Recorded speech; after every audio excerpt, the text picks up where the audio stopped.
கர்த்தரும் இரட்சகருமாய் இயேசு கிறிஸ்துவின் நல்ல நாமத்தில் இந்த நாளிலும் கூட உங்களை வரவேற்கிறேன். ಕರ್ತನು ರಕ್ಷಕನು ಆದಂತ ನಮ್ಮ ದೇವರಾದ ಯೇಸುವಿನ ನಾಮದಲ್ಲಿ ಈ ದಿನದಲ್ಲಿ ನಿಮ್ಮನ್ನು ಸ್ವಾಗತಿಸುತ್ತೇನೆ. இந்த நல்ல தருணத்தை கொடுத்த ஆண்டவராய் இயேசு கிறிஸ்துவுக்கு நான் நன்றியை தெரிவித்துக் கொள்கிறேன். ಈ ಶುಭ ಗಳಿಗೆಯನ್ನು ನನಗೆ ಕೊಟ್ಟಂತ ದೇವರಾದ ಯೇಸುವಿಗೆ ನನ್ನ ವಂದನೆ ತಿಳಿಸುತ್ತೇನೆ. அதேபோல என்னை அன்பாக அழைத்த போதகர் பிரபு அவர்களுக்கும் அவர்கள் குடும்பத்திற்கும் என்னுடைய நன்றியை தெரிவித்துக் கொள்கிறேன். ನನ್ನನ್ನು ಪ್ರೀತಿಯಿಂದ ಆಹ್ವಾನಿಸಿದಂತಹ ಸಭೆಯ ಬೋಧಕರಾದ ಪಾಸ್ಟರ್ ಪ್ರಭು ಅವರಿಗೂ ಅವರ ಕುಟುಂಬಸ್ಥರಿಗೂ ನಾನು ಧನ್ಯವಾದ ಸಲ್ಲಿಸುತ್ತೇನೆ. ஸோ இந்த நாளிலும் கூட நான் என்னுடைய சின்ன சாட்சியை சொல்லி பணித்தல காரியங்களை சொல்லிவிட்டு உங்களுக்காக தேவன் கொடுத்த வார்த்தையை பிரசங்கிக்க போகிறேன். ಈ ಸಮಯದಲ್ಲಿ ನನ್ನ ಒಂದು ಚಿಕ್ಕ ಸಾಕ್ಷಿಯನ್ನು ಹಂಚಿಕೊಂಡು ದೇವರು ಕೊಟ್ಟಂತ ವಾಕ್ಯವನ್ನು ನಿಮ್ಮ ಸಂಗಡ ಹಂಚಿಕೊಳ್ಳಲಿದ್ದೇನೆ. எத்தனை பேர் சந்தோஷமா இருக்கிறீங்க? ಎಷ್ಟು ದಿನ ಸಂತೋಷವುಳ್ಳವರಾಗಿದ್ದೀರಾ? ಹಲ್ಲೆಲೂಯಾ. ஸோ நான் எங்க போனாலும் ஃபர்ஸ்ட் பஞ்சாபி அல்லேலூயா சொல்வது வழக்கம். ನಾನು ಎಲ್ಲೇ ಹೋದರೂ ಮೊದಲಾಗಿ ಪಂಜಾಬಿ ಭಾಷೆಯಲ್ಲಿ ಹಲ್ಲೆಲೂಯಾ ಹೇಳುವಂತದ್ದು ಅಭ್ಯಾಸ. எத்தனை பேருக்கு பஞ்சாபி அல்லேலூயா தெரியும்? ಎಷ್ಟು ಜನಕ್ಕೆ ಪಂಜಾಬಿ ಹಲ್ಲೆಲೂಯಾ ಗೊತ್ತು? வேர்ல்ட்லயே பஞ்சாபி அல்லேலூயா வித்தியாசமானது. ಈ ಲೋಕದಲ್ಲೇ ಪಂಜಾಬಿ ಹಲ್ಲೆಲೂಯಾ ವ್ಯತ್ಯಾಸವಾದದ್ದು. ஸோ எல்லா இடங்கள்லையும் இப்படி சொல்லுவாங்கறಲ್ಲ அப்படி கிடையாது. ஆனா அங்க கொஞ்சம் சவுண்டா சொல்லுவாங்க. ಎಲ್ಲಾ ಸ್ಥಳಗಳಲ್ಲಿ ಹೀಗೆ ಹೇಳ್ತಾರೆ ಎಂಬುದಾಗಿ ಎಲ್ಲ ಅಲ್ಲಿ ಒಂದು ವ್ಯತ್ಯಾಸವಾಗಿ ಶಬ್ದವಾಗಿ ಹೇಳಲಿದ್ದಾರೆ. ஸோ ஃபர்ஸ்ட் நான் சொல்லுகிறேன். ಮೊದಲಾಗಿ ನಾನು ಹೇಳ್ತೇನೆ. அடுத்து பெண்கள் அடுத்து ஆண்கள் சைடு கொஞ்சம் பேர் இருந்தாலும் காம்படிஷன் வைக்கலாம். ಆದರೂ ಸಹ ನಾನು ಹೇಳೋದೇನೆಂದರೆ ಮೊದಲಾಗಿ ನಾನು ಹೇಳ್ತೇನೆ, ನಂತರ ಸಹೋದರಿಯರು ಮೊದಲನೇ ಬಾರಿಗೆ, ನಂತರ ಸಹೋದರರು ನಿಮ್ಮಲ್ಲಿ ಒಂದು ಪೈಪೋಟಿಯನ್ನು ಎದುರು ನೋಡುವವನಾಗಿದ್ದೇನೆ. ஹலே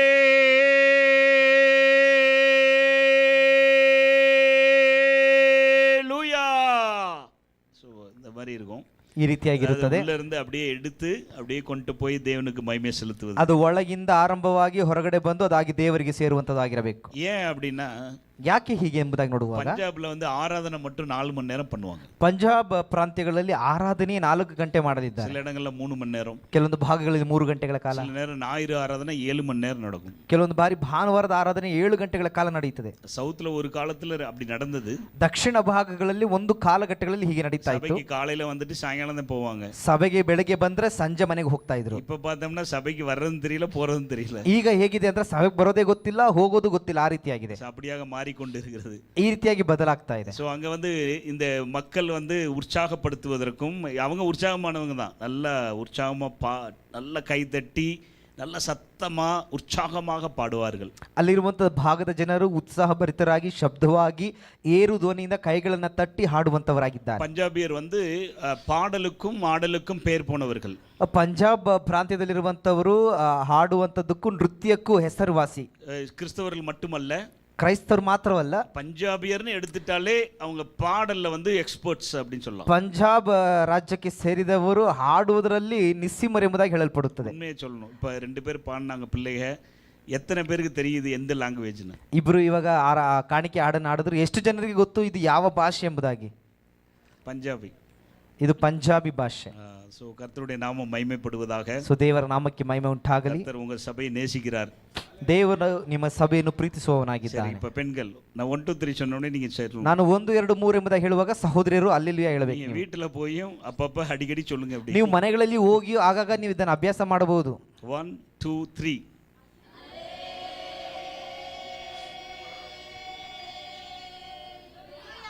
ಇದರಲ್ಲಿ ಚೆಕ್ பண்ணிடலாம் எத்தனை பேர் உண்மையா ஆராதிக்கிறீங்க. ಇದರಲ್ಲೇ ಗೊತ್ತಾಗುತ್ತೆ ಎಷ್ಟು ಜನ ನಿಜವಾಗಿ ನೀವು ಆರಾಧನೆ ಮಾಡ್ತೀರಿ ಎಂಬುದಾಗಿ. இப்போ ஆண்கள், ಈಗ ಸಹೋದರರ ಕಡೆ வாலிபர் போல இருக்கு, ಎಲ್ಲರೂ ಯೌವನಸ್ಥರ ಸಿಂಹದ ಹಾಗಿದ್ದೀರಾ? 1 2 3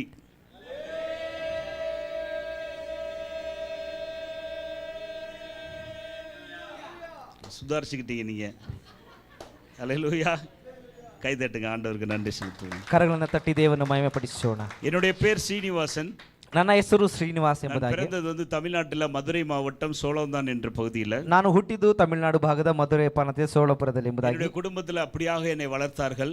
ನನ್ನ ಕುಟುಂಬದಲ್ಲಿ ಹೇಗೆ ನನ್ನನ್ನು ಬೆಳೆಸಿದರಂದ್ರೆ, ரொம்ப ஸ்டாச்சு ஒரு இந்து குடும்பம். ನಾವು ಒಂದು ಸಾಂಪ್ರದಾಯಿಕ ಹಿಂದೂ ಕುಟುಂಬ. ஸோ காலையில் எழுந்த உடனே பூஜை பண்ணிட்டு அப்புறம் தான் ஸ்கூல் போகிறது, காலேஜ் போகிறது, இப்படியாக வழக்கமாக இருந்தது. ನಾವು ಬೆಳಿಗ್ಗೆ ಎದ್ದ ತಕ್ಷಣ ಪೂಜೆ ಆದ ನಂತರವೇ ಶಾಲೆ ಕಾಲೇಜುಗಳಿಗೆ ಹೋಗುವಂತವರಾಗಿದ್ದೆವು. 3 பட்டரை போட்டு குங்குமம் சந்தனம் எல்லாம் வச்சுட்டு தான் போவேன். ನಾವು 3 ನಾಮಗಳನ್ನು ಹಾಕಿ ಕುಂಕುಮಗಳನ್ನು ಇಟ್ಟು ನಾವು ಹೋಗ್ತಾ ಇದ್ದೆವು. நான் மதுரை காமராஜர் யூனிவர்சிட்டியில் எம்எஸ்சி படிக்கும்போது, ನಾವು ಮಧುರೈ ಕಾಮರಾಜ್ ಯೂನಿವರ್ಸಿಟಿಯಲ್ಲಿ MSc ಓದುವಾಗ என்னோடு படித்து கொண்டிருந்த இருந்த ஒரு பெண், அந்த பெண்ணு பேர் வந்து கலா. ನನ್ನ ಜೊತೆ ಓದುತ್ತಿದ್ದಂಥ ಒಂದು ಸಹೋದರಿ, ಆಕೆ ಹೆಸರು ಕಲಾ.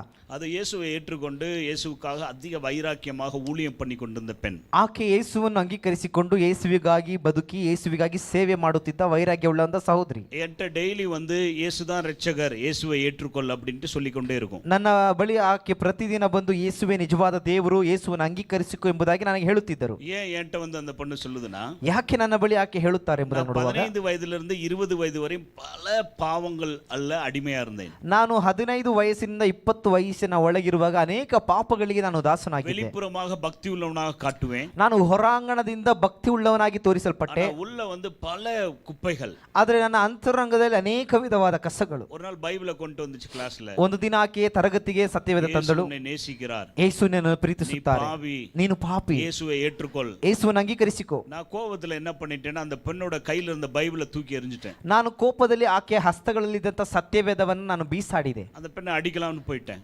ಆ ಸಹೋದರಿಯನ್ನು ಒಡೆಯುವುದಕ್ಕೂ ಹೋದೆ ನಾನು. ஏன்னா அந்த அளவிற்கு நான் இந்துத்துவத்துல ஊறினவனாக இருந்தேன். ಕಾರಣ ನಾನು ಹಿಂದುತ್ವದಲ್ಲಿ ಅಷ್ಟು ಬೇರೂರಿದವನಾಗಿದ್ದೆ. கிறிஸ்தவர்களை எனக்கு பிடிக்கவே பிடிக்காது. ಕ್ರೈಸ್ತರು ನನಗೆ ಇಷ್ಟವೇ ಇರಲಿಲ್ಲ. ரெண்டு முக்கிய காரணம். ಎರಡು ಮುಖ್ಯ ಕಾರಣಗಳು. ஒன்னு வந்து வெளிநாட்டு தெய்வம், ಒಂದು ಅವರು ವಿದೇಶಿ ದೇವರು, ரெண்டாவது வந்து பணம் கொடுத்து கீழ் ஜாதி மக்களை மாற்றுகிற மதம் மாற்றுகிற கூட்டம் என்று. ಎರಡನೇದಾಗಿ ಹಿಂಜರಿಯಲ್ಪಟ್ಟಂತ ಅಲ್ಪಸಂಖ್ಯಾತರನ್ನು ಅವರು ಹಣ ಕೊಟ್ಟು ಅವರನ್ನು ಮತಾಂತರ ಮಾಡುತ್ತಿದ್ದಾರೆ ಎಂಬುದಾಗಿ. எந்த நாள்ல பைபிளை தூக்கி எறிந்தேனோ, ನಾನು ಯಾವ ದಿನದಲ್ಲಿ ಸತ್ಯವೇದವನ್ನು அந்த ಬೀಸಾಡಿದ್ದೇನೋ, நாள்ல இருந்து என்னுடைய வாழ்க்கையில சமாதானம் இல்லாமல் போய்விட்டது. ಆ ದಿನದ ಮೊದಲುಗೊಂಡು ನನ್ನ ಜೀವನದ ಸಮಾಧಾನವನ್ನು ಕಳೆದುಕೊಂಡೆ. 3 நாள் தூங்க முடியவில்லை, சாப்பிட பேச முடியல, அந்த அளவுக்கு ஒரு சூழ்நிலைக்குள்ள அகப்பட்டேன். ನಾನು 3 ದಿನಗಳ ಕಾಲ ಆಹಾರವನ್ನು ನೀರನ್ನು ಕುಡಿಯಲು ತಿನ್ನಲಾಗದೆ ನಾನು ತವಕಪಟ್ಟೆ. 3 நாள் கழித்து வந்து ನಾನು 3 ದಿನಗಳ ನಂತರ அந்த பெண்ணை கூப்பிட்டு, ಆಕೆಯನ್ನು ಕರೆದು, பைபிளை தூக்கி எறிந்ததுல இருந்து இப்படியாக இருக்கிறேன், ನಾನು ಸತ್ಯವೇದವನ್ನು ಬೀಸಾಡಿದ ದಿನದಿಂದ ನನ್ನ ಪರಿಸ್ಥಿತಿ ಹೀಗಾಗಿದೆ. அதனால நீங்க இந்த கிறிஸ்தவத்துல முழங்கால் போட்டு இப்படி எல்லாம் மாலை போட்டு ஜெபம்லாம் பண்ணுவீங்க, அது மாதிரி ஜெபம் பண்ணி எனக்குள்ள இருக்கிறத எடுத்துரு அப்படின்னு. ನಾನು ಆಕೆ ಹೇಳಿದೆ, ನೀವು ಕ್ರೈಸ್ತತ್ವದಲ್ಲಿ ಮೊಣಕಾಲೂರಿ ಮಾಲೆಗಳನ್ನು ಹಾಕಿ ಅದರ ಪ್ರಾರ್ಥನಾ ಜಪಗಳನ್ನು ಹಾಕಿ ನೀವು ಪ್ರಾರ್ಥನೆ ಮಾಡ್ತಿರಲ್ಲ, ಹಾಗೆ ನನ್ನಲ್ಲಿ ಪ್ರಾರ್ಥನೆ ಮಾಡಿ ನನ್ನ ಒಳಗಿರುವಂತದ್ದನ್ನು ಹೊರಗಡೆ ತನ್ನಿ ಎಂಬುದಾಗಿ அந்த ಹೇಳಿದೆ. பெண் எப்படியாக சொன்னால், ಆಕೆ ನನಗೆ ಈ ರೀತಿಯಾಗಿ அப்படி ಹೇಳಿದಳು, ஒன்றுமே கிடையாது, ಆ ರೀತಿ ಯಾವುದೂ ಇಲ್ಲ, நீ இயேசுவை ஏற்றுக்கொள் ನೀನು ಯೇಸುವನ್ನು ಅಂಗೀಕರಿಸಿಕೋ அப்படின்ட்டு என்னை வந்து ஒரு பிரேயர் செல் கொண்டு போனேன். ಆ ರೀತಿಯಾಗಿ ಹೇಳಿ ಒಂದು ಪ್ರಾರ್ಥನಾ ಸ್ಥಳಕ್ಕೆ ನಾನು ಕರೆದುಕೊಂಡು அந்த ಹೋದೆ. ஆண் நண்பர்கள் இருந்தார்கள், ಅಲ್ಲಿ ಸಹೋದರರು ಇದ್ದರು, ஆண் பெண்கள் இருந்தார்கள், ಅಲ್ಲಿ ಸಹೋದರಿಯರು ಇದ್ದರು. அவர்கள் எல்லாரும் என்கிட்ட சொன்ன ஒரு காரியம், ಅವರೆಲ್ಲರೂ ನನ್ನ ಬಳಿ ಹೇಳಿದಂತ ಒಂದು ಮಾತು, பிரதர் இயேசுவை ஏற்றுக்கொள்ளுங்கள், ಸಹೋದರರೇ ನೀವು ಯೇಸುವನ್ನು ಅಂಗೀಕರಿಸಿಕೊಳ್ಳಿ, உங்களுக்கு சமாதானம் கிடைக்கும், ನಿಮಗೆ ಸಮಾಧಾನ ಸಿಗುತ್ತದೆ. பாவிகளுக்காக வந்தார். ಆತನು ಪಾಪಿಗಳಿಗಾಗಿ ಬಂದನು. எனக்கு ஒரு கோவம், எப்ப பார்த்தாலும் இயேசு வந்தார், இயேசு ரட்சிச்சார், நீங்க மதம் மாற்றுறதுலே குறியா இருக்கிறீங்கன்னு சொன்னேன். ನನ್ನಲ್ಲಿದ್ದಂತ ಒಂದು ಕೋಪ ಏನಂದ್ರೆ, ಯೇಸು ಬಂದರು, ಅವರು ಪ್ರಾಣ ಕೊಟ್ಟರು, ಎಲ್ಲರನ್ನು ಮತಾಂತರ ಮಾಡುವಂತ ಗುರಿಯಲ್ಲೇ ಇದ್ದೀರಾ ಎಂಬುದಾಗಿ ನನಗೆ ಯೋಚನೆ. அப்ப ஒரு நண்பர் என்ன செஞ்சார்னா, ಆಗ ನನ್ನ ಸ್ನೇಹಿತರು ಏನ್ ಮಾಡಿದ್ರು ಅಂದ್ರೆ, நியூ டெஸ்டமென்ட் பைபிளை கொடுத்தார். ನನಗೊಂದು ಹೊಸ ಒಡಂಬಡಿಕೆ ಸತ್ಯವೇದ நீ ಕೊಟ್ಟರು. வீட்டுக்கு கொண்டு போங்க, ಇದನ್ನು ಮನೆಗೆ ತೆಗೆದುಕೊಂಡು ಹೋಗಿ, உங்களுக்கு சமாதானம் இல்ல, பயம் வந்தா இதை படிங்க என்று. ನಿಮಗೆ ಸಮಾಧಾನ ಇಲ್ಲದೆ ಭಯ ಉಂಟಾದರೆ ಇದನ್ನು ಓದಿ. நான் வீட்டுக்கு கொண்டு போயிட்டேன். ನಾನು ಮನೆಗೆ ತೆಗೆದುಕೊಂಡು ಹೋದೆ. ஆனா என் மனசுக்குள்ள ஒரு சத்தம் வருகிறது, நீ இறந்து போ என்று. ಆದರೆ ನನ್ನ ಮನಸ್ಸಲ್ಲಿ ಒಂದು ಶಬ್ದ ಏನಂದ್ರೆ, ನೀನು ಸತ್ತು ಹೋಗು ಎಂಬುದಾಗಿ. மிக நீ வாழ்றதுக்கு தகுதி இல்லாதவன், ನೀನು ಬದುಕುವುದಕ್ಕೆ நீ ಯೋಗ್ಯನಲ್ಲ, ஒரு பாவி, ನೀನೊಬ್ಬ ಪಾಪಿ. நான் செய்த பாவங்கள்லாம் என் மனசுல வந்துகிட்டே ನಾನು ಮಾಡಿದಂತಹ ಪಾಪಗಳು ನನ್ನಲ್ಲಿ ಆಗ ಮನಸ್ಸಿನಲ್ಲಿ ಬರ್ತಾ ஒரு நாள் ಇದೆ. இரவு நான் படிக்கிற ரூம்ல உட்கார்ந்து இருக்கும் போது, ನಾನು ರಾತ್ರಿ ನಾನು ಓದುವಂತ ಕೋಣೆಯಲ್ಲಿ ಕುಳಿತಿರುವಾಗ, இப்போதே நம்ம இறந்துடலாம்னு பிளான் பண்ணேன். ಈಗಲೇ ನಾವು ಸತ್ತು ಹೋಗೋಣ ಎಂಬುದಾಗಿ ಯೋಚಿಸಿದೆ. சரி, ஒரு கயிறு எடுத்தது அப்படியே ஒரு இது ஃபேன் கம்பியில போட்டுடலாம்னு பிளான் பண்ணிக்கிட்டு, ಒಂದು ಹಗ್ಗವನ್ನು ತೆಗೆದು ಆ ಫ್ಯಾನಿನ ಕುಣಿಕೆಗೆ ಹಾಕೋಣ ಎಂಬುದಾಗಿ ಯೋಚಿಸಿದೆ. ஒரு இரவு 9 மணி இருக்கும். ಆ ರಾತ್ರಿ 9 ಗಂಟೆ ಇರಬಹುದು. சோ அந்த போட்டுக்கிட்டு இருக்கும்போது கரண்ட் ஆஃப் ஆயிருச்சு. ನಾನು ಹಗ್ಗವನ್ನು ಆ ಫ್ಯಾನಿನ ಕಂಬಿಗೆ ಹಾಕುವಾಗ ಕರೆಂಟ್ ವಿದ್ಯುತ್ அப்ப என் மனசுல தோணுச்சு, இது நல்ல சவுண்ட் இல்ல, ನಾನಾಗ ಯೋಚನೆ ಮಾಡಿದ್ದು ಒಳ್ಳೆಯ ಗಳಿಗೆ ಅಲ್ಲ, கரண்ட் வந்த பிறகு நம்ம தூக்கு போட்டுக்கலாம். ಕರೆಂಟ್ ಬಂದ ನಂತರ ನಾವು ನೇಣು ಹಾಕಿಕೊಳ್ಳೋಣ. So I was waiting for a light. ನಾನು ಆ ಬೆಳಕಿಗಾಗಿ ನಾನು ಕಾಯ್ತಾ ಇದ್ದೆ. சோ அந்த இருட்டு வேளையில ಆ ಕತ್ತಲೆಯ ಸಮಯ அவங்க கொடுத்த அந்த நியூ டெஸ்டமென்ட் பைபிள் அப்படி தூக்கி எறிஞ்சிருந்தேன் ரூம்ல. ಆ ಕೊಟ್ಟಂತಹ ಹೊಸ ಒಡಂಬಡಿಕೆ ಸತ್ಯವೇದ ನಾನು ಬೀಸಾಡಿದ್ದಂತಹ அதுல ಸತ್ಯವೇದ இருந்து ஒரு சின்ன லைட் போல தென்பட்டுச்சு. ಆ ಭಾಗದಲ್ಲಿ, ಆ ಸತ್ಯವೇದ ಭಾಗದಲ್ಲಿ ಒಂದು ಬೆಳಕಿನ ಹಾಗೆ அப்ப ಗೋಚರಿಸಲ್ಪಟ್ಟಿತು. என் மனசுல ஒரு தோணுச்சு, ನನಗೆ ಒಂದು ಆಲೋಚನೆ ಉಂಟಾಯಿತು, சரி இதுக்குள்ள ஏதோ சம்திங் இருக்கு, ಇದರ ಒಳಗೆ ಏನೋ ವ್ಯತ್ಯಾಸವಾಗಿದೆ, இத படிச்சு பார்க்கலாம், ಇದನ್ನು ಓದಿ ನೋಡೋಣ, படிச்சிட்டு நம்ம வந்து இது பண்ணலாம். ನಾವು ಇದನ್ನು ಓದಿ ನಾವು ಕಾರ್ಯ ಏನಾದರೂ ಒಂದು ಮಾಡೋಣ. முதல் தடவையாக என் கையில பைபிள் எடுத்தேன். ಮೊದಲ ಬಾರಿಗೆ ಸತ್ಯವೇದನ ಕೈಗಳು எனக்கு ತೆಗೆದುಕೊಂಡೆ. தெரியாது எப்படி படிக்கணும். ನನಗೆ ಹೇಗೆ ಓದಬೇಕು ಗೊತ್ತಿಲ್ಲ. கண்ணை மூடிக்கொண்டு இப்படி திறந்தேன். ನಾನು ಕಣ್ಣನ್ನು ಮುಚ್ಚಿ ತೆಗೆದೆ. திறக்கும் போது ஒரு வசனம் வந்தது. ತೆಗೆಯುವಾಗ ಒಂದು ವಾಕ್ಯ ಬಂತು, யாக்கோபு 1:8. ಯಾಕೋಬನು 1:8. இருமனம் உள்ளவன் தன் வழிகளில் நிலையற்றவனாக இருக்கிறான். ಎರಡು ಮನಸ್ಸುಳ್ಳವನು ತನ್ನ ಮಾರ್ಗದಲ್ಲಿ ದುರ್ಬಲನಾಗಿದ್ದಾನೆ. சோ அந்த வசனம் ரொம்ப பிடித்ததாக இருந்தது. ಆ ವಾಕ್ಯ ನನಗೆ ಬಹು ஒரு ಇಷ್ಟವಾಗಿತ್ತು. பென்சில் எடுத்து செவத்துல எழுதிட்டேன். ನಾನು ಅದನ್ನು ಒಂದು ಪೆನ್ಸಿಲ್ ಅನ್ನು ತೆಗೆದು ಗೋಡೆಯ ಮೇಲೆ ಬರೆದೆ. சோ இன்னைக்கு சாக வேணாம், ಈ ದಿನ ಸಾಯುವುದು ಬೇಡ, நாளைக்கு இல்லாட்டி அடுத்த வாரம் பார்த்துக்கலாம். ನಾಳೆ ಅಥವಾ ಮುಂದಿನ ವಾರ ನೋಡಿಕೊಳ್ಳೋಣ. இந்த இயேசு இயேசுன்னு சொல்றவங்ககிட்ட போய் இதை போய் சொல்லலாம் அப்படின்னு. ಯೇಸು ಎಂಬುದಾಗಿ ಹೇಳುವಂತವರ ಬಳಿ ನಾನು ಇದನ್ನು ಹೋಗಿ ಹೇಳ್ತೇನೆ. மறுநாள் காலையில காலேஜ் போனேன், ಮುಂದಿನ ದಿನ ನಾನು ಕಾಲೇಜಿಗೆ ಹೋದೆ, அவங்களை எல்லாம் கூப்பிட்டேன்.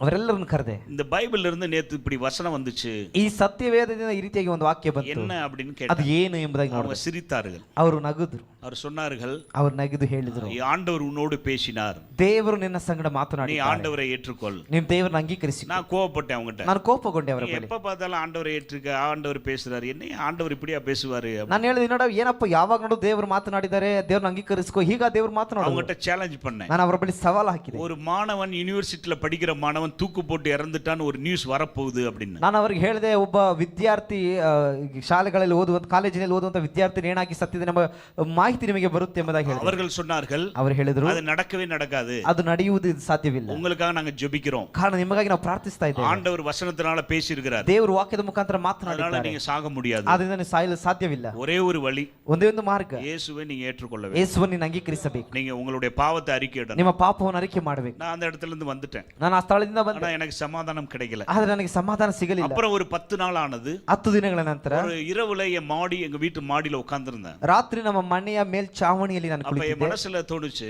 ಆಗ ನನ್ನ ಮನಸ್ಸಲ್ಲಿ ಒಂದು ತೋಚಿತು, யார் கடவுள் இந்த பூமியில? ಈ ಭೂಮಿಯಲ್ಲಿ ಯಾರು ದೇವರು? சமாதானத்தை கொடுக்கிற தேவன் யார்? ಸಮಾಧಾನವನ್ನು ಕೊಡುವ ದೇವರು ಯಾರು? அப்ப என் மனசுல ஒரு கேள்வி வந்துச்சு. ಆಗ ನನ್ನ ಮನಸ್ಸಲ್ಲಿ ಒಂದು ಪ್ರಶ್ನೆ ಉಂಟಾಯಿತು. அப்ப ஒரு சைடு தோணுச்சு, ಆ ಒಂದು ಭಾಗದಲ್ಲಿ இந்த இயேசு ಉಂಟಾಯಿತು, இயேசுன்னு சொல்றவங்க பாவத்தை அறிக்கையிடு, உனக்கு சமாதானம் கிடைக்கின்றாங்களே, என்னதான் நம்ம பண்ணி பார்க்கலாம்ட்டு பண்றேன். ಯೇಸು ಎಂಬುದಾಗಿ ಹೇಳುವಂತ ಈ ಗುಂಪು ಹೇಳುವುದೇನೆಂದ್ರೆ, ಪಾಪವನ್ನು ಅರಿಕೆ ಮಾಡು, ಆಗ ನಿನಗೆ ಸಮಾಧಾನ ಉಂಟಾಗುತ್ತೆ, ಸರಿ ಮಾಡಿ ನೋಡೋಣ ಎಂಬುದಾಗಿ ಯೋಚಿಸಿದೆ. என் வாழ்க்கையில முதல் முறையாக முழங்கால் போட்டு ஜெபிக்கிறப்ப, ನನ್ನ ಜೀವಿತದಲ್ಲಿ ಮೊದಲನೇ ಬಾರಿಗೆ ಮೊಣಕಾಲೂರಿ ನಾನು ಪ್ರಾರ್ಥಿಸ್ತಾ எப்படி ಇದ್ದೇನೆ. ஜெபிக்க வேண்டும் என்று எனக்கு தெரியாது. ನನಗೆ ಹೇಗೆ ಪ್ರಾರ್ಥಿಸಬೇಕು ಗೊತ್ತಿಲ್ಲ. நான் என்னென்ன பாவங்கள்லாம் மறைமுகமாக வெளிப்படையாக பண்ணணும் எல்லாத்தையும் சொல்லி சொல்லி அறிக்கையிட்டேன். ನಾನು ಬಹಿರಂಗವಾಗಿ ಅಂತರಂಗವಾಗಿ ಮಾಡಿದಂತ ಎಲ್ಲ ಪಾಪಗಳನ್ನು ನಾನು ಅರಿಕೆ ಮಾಡಿದೆ. அப்படியே சொல்லிக்கிட்டே இருக்கும்போது ನಾನು ಹೇಳುತ್ತಿರುವಾಗ டைம் போறது தெரியல, ಸಮಯ ಕಳೆದದ್ದು ಗೊತ್ತಾಗಿಲ್ಲ. என்ன அறியாம நான் அழுதேன். ನನ್ನನ್ನು ಅರಿಯದೆ ನಾನು ಅಳುತ್ತಿದ್ದೆ. ஏன்னா உணர்ந்த ஒரு காரியத்தை, ನಾನು ಒಂದು ಕಾರ್ಯವನ್ನು ஒரு ಗೋಚರಿಸಿಕೊಂಡೆ. கரம் என் மேல வந்து அமர்றதை உணர்ந்தேன். ಒಂದು ಹಸ್ತ ನನ್ನ ಮೇಲೆ ಬರುವಂತದ್ದು ನಾನು ஒரு ಗೋಚರಿಸಿಕೊಂಡೆ. சத்தம் என்னுடைய ஆத்மால வந்தது. ಒಂದು ಶಬ್ದ ನನ್ನ ಅಂತರಂಗದ ಆತ್ಮದಲ್ಲಿ அது ಉಂಟಾಯಿತು. என்ன சத்தம் என்றால், ಅದೇನು ಶಬ್ದ ಅಂದರೆ, சீனிவாசன், நீ ಶ್ರೀನಿವಾಸನ್, பிறந்ததுல இருந்து 20 வயசு வரையும் ನೀನು ಹುಟ್ಟಿದಾಗಿಂದ 20 ವಯಸ್ಸಿನವರೆಗೂ எவ்வளவு கோயிலுக்கு போன, ಎಷ್ಟೋ ದೇವಸ್ಥಾನಗಳಿಗೆ எவ்வளவு ಹೋಗಿದ್ಯಾ, சாமியை கும்பிட்ட, ಎಷ್ಟೋ ಸ್ವಾಮಿಗಳನ್ನು எவ்வளவு ಬೇಡಿದ್ಯಾ, பரிகாரம் பண்ண. ಎಷ್ಟೋ ಪರಿಹಾರ ಮಾಡಿದ್ಯಾ. நான் சொல்ல முடியும், சுமார் 500 கோயிலுக்கு போயிருப்பேன். ನಾನು ಹೆಚ್ಚು ಕಡಿಮೆ ಒಂದು 500 ದೇವಸ್ಥಾನಗಳಿಗೆ ಹೋಗಿರ್ಬೋದು, என்னென்னமோ பண்ணியிருக்கேன் நான் ಏನೇನೋ ನಾನು பரிகாரம். ಮಾಡಿದ್ದೇನೆ. ஆனா ஒரு வாரத்துக்கு முன்பாக ಆದರೆ ಒಂದು ವಾರಗಳ ಮುಂಚಿತವಾಗಿ நீ தூக்கு போட்டு இறந்துடலாம் பிளான் பண்ணும்போது, ನೀನು ನೇಣಾಕಿ ಸಾಯೋನೆಂಬುದಾಗಿ ಯೋಚಿಸುವಾಗ, இந்த 500ல ஒண்ணு கூட வந்து உன்னை ಈ காப்பாத்த 500ರಲ್ಲಿ ಯಾವ ಒಂದು ದೇವರು ನಿನ್ನ நான் இயேசு ಕಾಪಾಡಲಿಲ್ಲ. கிறிஸ்து ನಾನು ಯೇಸು ಕ್ರಿಸ್ತನು, என்னுடைய வசனத்தின் மூலம் வந்து உனக்கு ஜீவனை கொடுத்தேன். ನನ್ನ ವಾಕ್ಯದ ಮುಖಾಂತರವಾಗಿ ನಿನಗೆ ಜೀವ ಕೊಡಲು ಬಂದಿದ್ದೇನೆ. உள்ளான ஒரு சத்தத்தை உணர்ந்தேன். ನಾನು ಅಂತರಂಗದಲ್ಲಿ ಈ ಶಬ್ದವನ್ನು ಗ್ರಹಿಸಿಕೊಂಡೆ. அப்படியே நான் என்னை அர்ப்பணித்தேன். ಆ ಸಮಯದಲ್ಲಿ ನನ್ನನ್ನು ಹಾಗೆ ಒಪ್ಪಿಸಿಕೊಟ್ಟೆ.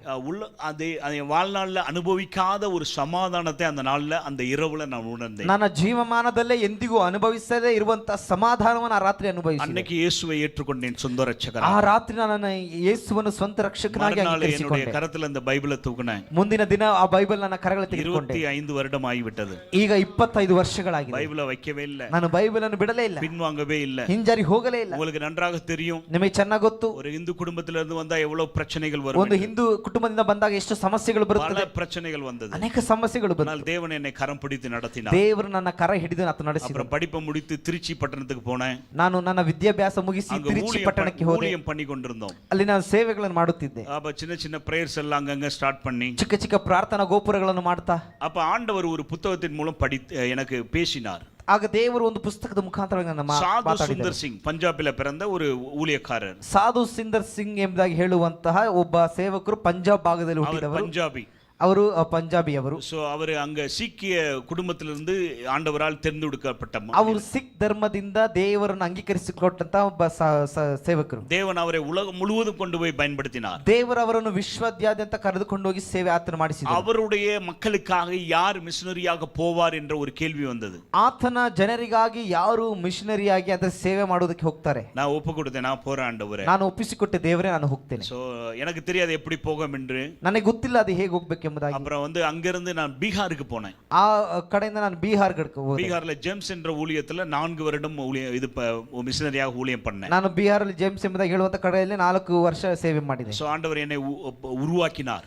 ದೇವರು ಅಲ್ಲಿ ನನ್ನನ್ನು ರೂಪಿಸಿದನು. 2004 இருந்து 2008 வரையும் அங்க இருந்தேன். ಅಲ್ಲಿ 2004 ರಿಂದ 2008 ಕಾಲಘಟ್ಟದಲ್ಲಿ தரிசனம் வந்து பஞ்சாப். ನನ್ನ ದರ್ಶನ ಬಂದು ಪಂಜಾಬ್. 2008 நான் தனியாக சென்று விட்டேன். ನಾನು 2008 ನಾನು ಅಲ್ಲಿ ಬೇರ್ಪಡಿಸಲ್ಪಟ್ಟು ஆரம்ப நாட்கள்ல பல கஷ்டங்கள், ಆರಂಭ ದಿನಗಳಲ್ಲಿ ಅನೇಕ ಕಷ್ಟಗಳು. ஆண்டவர் என்னை உருவாக்கினார். ದೇವರ ಆ ಎಲ್ಲ ಕಷ್ಟಗಳ ಮಧ್ಯೆ ರೂಪಿಸಿದನು. கர்த்தருடைய பெரிதான கிருபை, ದೇವರ ಬೃಹತ್ತಾದ ಕೃಪೆ. 1 பேதுரு 2:9 வசனத்தின்படி 1 ಪೇತ್ರ 2:9 ವಾಕ್ಯ ಹೇಳುವ ಪ್ರಕಾರ இயேசுவின் ராஜரிக ஊழியங்கள் என்ற ஊழியத்தை ஆண்டவர் கிருபை கொடுத்தார். ಯೇಸುವಿನ ರಾಜ್ಯಾಡಳಿತ ಎಂಬ ಸೇವೆಯನ್ನು ನನಗೆ ಕೊಟ್ಟನು. அதற்கெಲ್ಲ 3 வகையான ஊழியங்களை பண்ணுகிறோம். ಈ ಸೇವೆ ಕೆಳಗೆ 3 ವಿಧವಾದ ಸೇವೆಗಳನ್ನು ಮಾಡ್ತೇವೆ. ஒன்று, எங்கு சுவிசேஷம் செல்லவில்லையோ, ಒಂದು ಎಲ್ಲಿ ಸುವಾರ್ತೆ ಸಾರಲ್ಪಡಲಿಲ್ಲವೋ அங்கு சுவிசேஷம் அறிவித்து ಅಲ್ಲಿ ಸುವಾರ್ತೆಗಳನ್ನು ಸಾರಿ வந்து ஜெப கூட்டத்தை உருவாக்கி ಪ್ರಾರ್ಥನಾ ಗೋಪುರಗಳನ್ನು ಉಂಟು ಮಾಡಿ அது வீட்டு சபையாக மாற்றி ಅದನ್ನು ಮನೆಯ ದೇವಾಲಯಗಳಾಗಿ ಮಾರ್ಪಡಿಸಿ ஆண்டவருடைய கிருபையினால இப்போ ஒரு 7 சபைகளை கட்டி இருக்கிறோம். ದೇವರ ಕೃಪೆಯಿಂದ 7 ಆಲಯಗಳನ್ನು ನಾವು ಕಟ್ಟಿದ್ದೇವೆ. மற்ற சபைகள் எல்லாம் வீட்டு சபைகளாக இயங்குகிறது. ಬೇರೆ ಎಲ್ಲ ಸಭೆಗಳು ಆ ಮನೆಗಳಲ್ಲಿ ನಡೆಯುವಂತ ಪ್ರಾರ್ಥನಾಲಯಗಳಾಗಿ ನಡೆಯುತ್ತಿದೆ. சுமார் 24 ஊழியக்காரர்கள் இருக்கிறார்கள். ಹೆಚ್ಚು ಕಡಿಮೆ 24 ಸೇವಕರಿದ್ದಾರೆ. அதுல எல்லாரும் மேக்ஸிமம் பஞ்சாபியர். ಅದರಲ್ಲಿರುವಂತ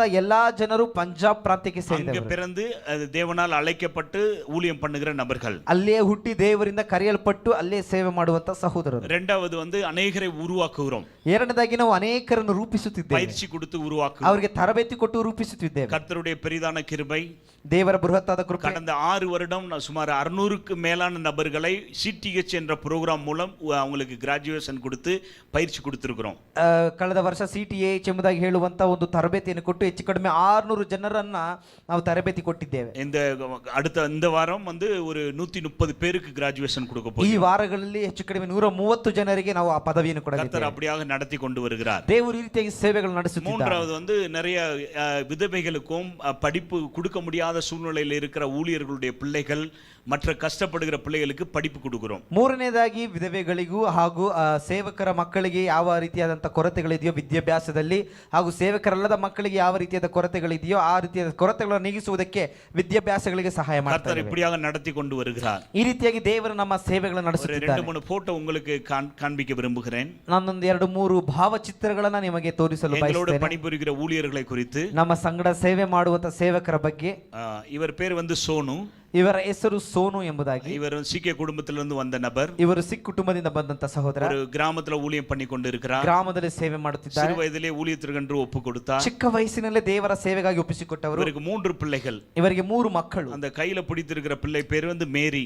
ಅವರು ಕೈಗಳಲ್ಲಿ ಇರುವಂತಹ ಹೆಣ್ಣು ಮಗುವಿನ ಹೆಸರು ಮೇರಿ ಎಂಬುದಾಗಿ. அந்த பிள்ளை வந்து பிறந்ததிலிருந்து கண்ணு தெரியாத பிள்ளை. ಆ ಮಗಳಿಗೆ ಹುಟ್ಟಿದಾಗಿಂದ ಕಣ್ಣು ಕಾಣುವುದಿಲ್ಲ. அந்த பிள்ளையை வைத்து கஷ்டப்பட்டு ஊழியம் பண்ணி கொண்டிருந்தார்கள். ಆ ಮಗಳನ್ನು ಇಟ್ಟುಕೊಂಡು ಕಷ್ಟದಿಂದ ಸೇವೆಗಳನ್ನು ಮಾಡುತ್ತಿದ್ದರು. அந்த கஷ்டத்தை சொல்ல முடியாது. ಆ ಕಷ್ಟವನ್ನು ವಿವರಿಸಲು ಸಾಧ್ಯವಿಲ್ಲ. மனைவியும் அவர்கள் வந்து சொல்லும்போது எங்களுக்கு வேதனையாக இருக்கும். ಅವರು ಅವರ ಪತ್ನಿ ಬಂದು ನಮಗೆ ಹೇಳುವಾಗ ನಮಗೆ ಕೇಳುವಾಗ ವೇದನೆಯಾಗಿದೆ. பாஸ்டர், ஏன் எங்களுக்கு மட்டும் இப்படி பிள்ளையை ஆண்டவர் கொடுத்தார்? ಬೋಧಕರೇ, ಯಾಕೆ ನಮಗೆ ಮಾತ್ರ ಈ ರೀತಿಯಾದ ಮಗುವನ್ನು ದೇವರು ಕೊಟ್ಟರು? ஊழியமும் பண்ணுகிறோம், ನಾವು ಸೇವೆ ಮಾಡುತ್ತೇವೆ, எங்கேயும் போக முடியல, ಎಲ್ಲಿ ಹೋಗಲಾಗುತ್ತಿಲ್ಲ. பிள்ளையை ஃபுல்லா கேர் பண்ண ಈ வேண்டியது. ಮಗುವನ್ನು ನಾವು ಬಹು ಜಾಗರೂಕತೆಯಿಂದ ನೋಡಿಕೊಳ್ಳಬೇಕಾಗಿದೆ. எங்களால முடிந்த உதவிகளை செய்தோம். ನಮ್ಮಿಂದ ಸಾಧ್ಯವಾದ ಸಹಾಯ ಮಾಡಿದ್ದೇವೆ. மெடிக்கலுக்காக நிறைய ட்ரை பண்ணி பார்த்தோம். ನಾವು ವೈದ್ಯಕೀಯ ಚಿಕಿತ್ಸೆಗಾಗಿ ಅನೇಕ ಪ್ರಯತ್ನ ಪಟ್ಟೆವು, நடக்கவில்லை. ಏನು ನಡೆಯಲಿಲ್ಲ. ஆனா கர்த்தருடைய பெரிதான கிருபை, ಆದ ದೇವರ ದೊಡ್ಡ ಕೃಪೆ. பஞ்சாப்ல ஒரு பிளைண்ட் ஸ்கூல்ல இந்த பிள்ளையை சேர்த்து விட்டோம். ಪಂಜಾಬ್ ನಲ್ಲಿ ಒಂದು ಕುರುಡರಿಗಾಗಿ ಇರುವಂತ ಶಾಲೆಯಲ್ಲಿ ಸೇರಿಸಿದ್ದೇವೆ. அந்த பிள்ளை சந்தோஷமாக அங்க படிக்கிறது. ಆ ಮಗು ಈಗ ಸಂತೋಷವಾಗಿ ಅಲ್ಲಿ ಓದ್ತಾ ಇದೆ. இவர் நன்றாக ஊழியம் பண்ணி கொண்டிருக்கிறார். ಇವರು ಚೆನ್ನಾಗಿ ಸೇವೆ ಮಾಡ್ತಾ ಇದ್ದಾರೆ. இவருக்கு கடந்த வாரம் தான் நாங்க வந்து பைக் வாங்கி கொடுத்தோம்.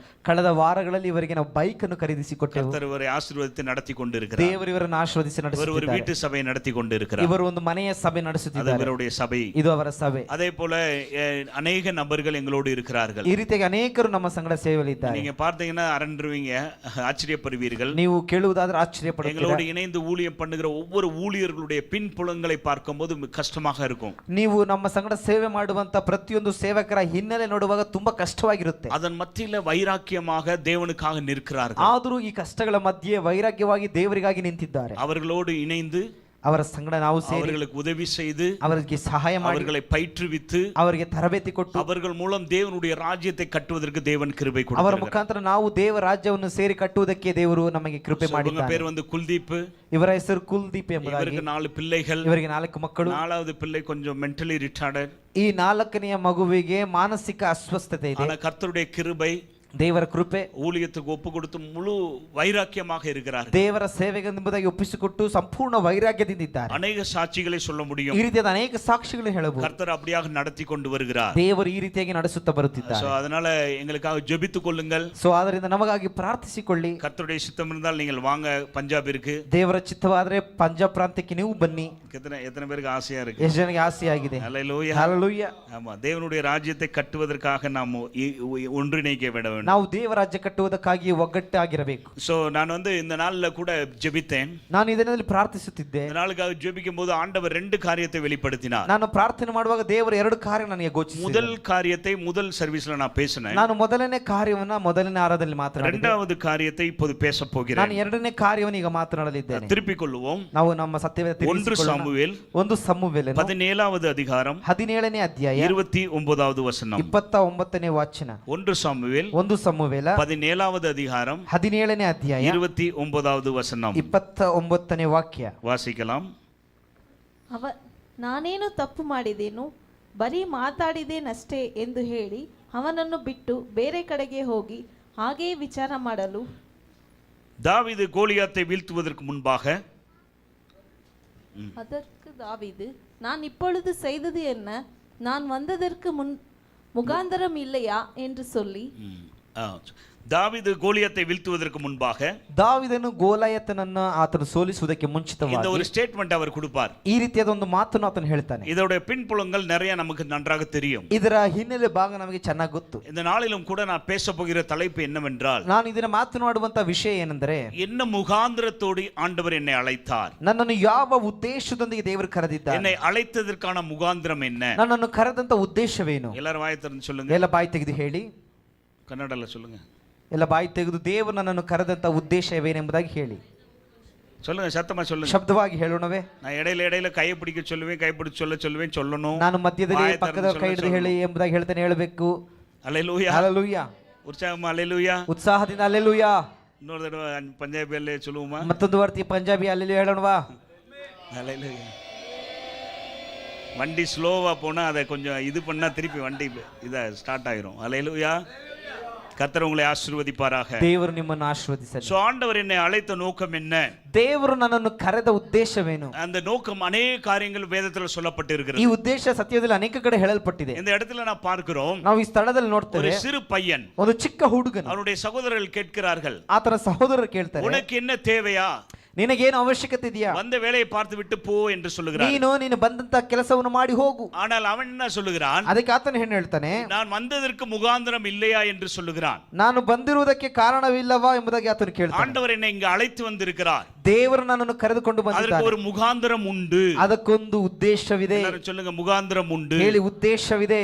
ஆண்டவர் நம்மளை அழைத்த அழைப்பிற்கு ஒரு முகாந்திரம் உண்டு. ದೇವರು ನಮ್ಮನ್ನು ಕರೆದಂತ ಕರೆಯುವಿಕೆಗೆ ಒಂದು ಉದ್ದೇಶವಿದೆ. இந்த சபையோடு இணைத்ததற்கு ஒரு முகாந்திரம் உண்டு. ಈ ಸಭೆಯೊಂದಿಗೆ ನಮ್ಮನ್ನು ಸೇರಿಸಿರುವ ಉದ್ದೇಶವಿದೆ. இந்த பெங்களூர்ல வைத்ததற்கு ஒரு முகாந்திரம் ಈ உண்டு. ಬೆಂಗಳೂರು ಪಟ್ಟಣದಲ್ಲಿ ಇಟ್ಟಂತ ಉದ್ದೇಶವಿದೆ. நீங்க வசிக்கிற தெருவுல வைத்ததற்கு ஒரு முகாந்திரம் ನೀವು உண்டு. ವಾಸಿಸುವಂತ ರಸ್ತೆಯಲ್ಲಿ ನಿಮ್ಮನ್ನು ಇಟ್ಟುವುದಕ್ಕೆ ಉದ್ದೇಶವಿದೆ. நீங்க இருக்கிற குடும்பத்துல இருப்பதற்கு ஒரு முகாந்திரம் உண்டு. ನೀವು ಇರುವಂತ ಕುಟುಂಬದಲ್ಲಿ ನಿಮ್ಮನ್ನು ಇಡುವುದಕ್ಕೆ ಒಂದು ಉದ್ದೇಶವಿದೆ. எத்தனை பேர் விசுவாசிக்கிறீங்க? ನಂಬುವಂತವರಾಗಿದ್ದೀರಾ? ஹல்லேலூயா. ಹಲ್ಲೆಲೂಯಾ. சோ என்ன ஆண்டவர் என்னை குறித்து என்ன திட்டம் வைத்திருக்கிறார்? ದೇವರು ನನ್ನ ಬಗ್ಗೆ ಇಟ್ಟಿರುವಂತ ಯೋಜನೆಗಳೇನು? என்ன நோக்கத்திற்காக என்னை அழைத்திருக்கிறார்? ಯಾವ ಉದ್ದೇಶದಿಂದ ನನ್ನ ಕರೆದಿದ್ದಾನೆ? 3 முக்கியமான காரியத்தை உங்களுக்கு முன்பாக வைக்க ನಾನು விரும்புகிறேன். ಬಹು ಮುಖ್ಯವಾದ 3 ಕಾರ್ಯಗಳನ್ನು ನಿಮ್ಮ ಮುಂದೆ ಇಡಲು சோ ಬಯಸುತ್ತೇನೆ. முதல் காரியம், ಮೊದಲನೇ ಕಾರ್ಯ, எதற்காக ஆண்டவர் என்னை அழைத்து வந்தார்? ದೇವರು ಯಾವುದಕ್ಕಾಗಿ ನಾನು ಕರೆದುಕೊಂಡು ಬಂದಿದ್ದಾನೆ? யுத்தம் செய்வதற்காக அழைத்து வந்தார். ದೇವರು ಯುದ್ಧ ಮಾಡುವುದಕ್ಕಾಗಿ ನಮ್ಮನ್ನು ಕರೆದಿದ್ದಾನೆ. சொல்லுங்க, யுத்தம் செய்வதற்காக. ಹೇಳಿ, ಯುದ್ಧ ಮಾಡುವುದಕ್ಕಾಗಿ ಕರೆದಿದ್ದಾನೆ. ஹல்லேலூயா. ಹಲ್ಲೆಲೂಯಾ. ஆண்டவர் அவனை அபிஷேகித்தார். ದೇವರು ಆತನನ್ನು ಅಭಿಷೇಕಿಸಿದನು. யுத்தத்திற்கு ஆண்டவர் அழைத்து வந்திருக்கிறார். ಯುದ್ಧಕ್ಕಾಗಿ ಕರೆದುಕೊಂಡು ಬಂದಿದ್ದ. யாருக்குமே தெரியாது, ಯಾರಿಗೂ ಗೊತ್ತಿಲ್ಲ,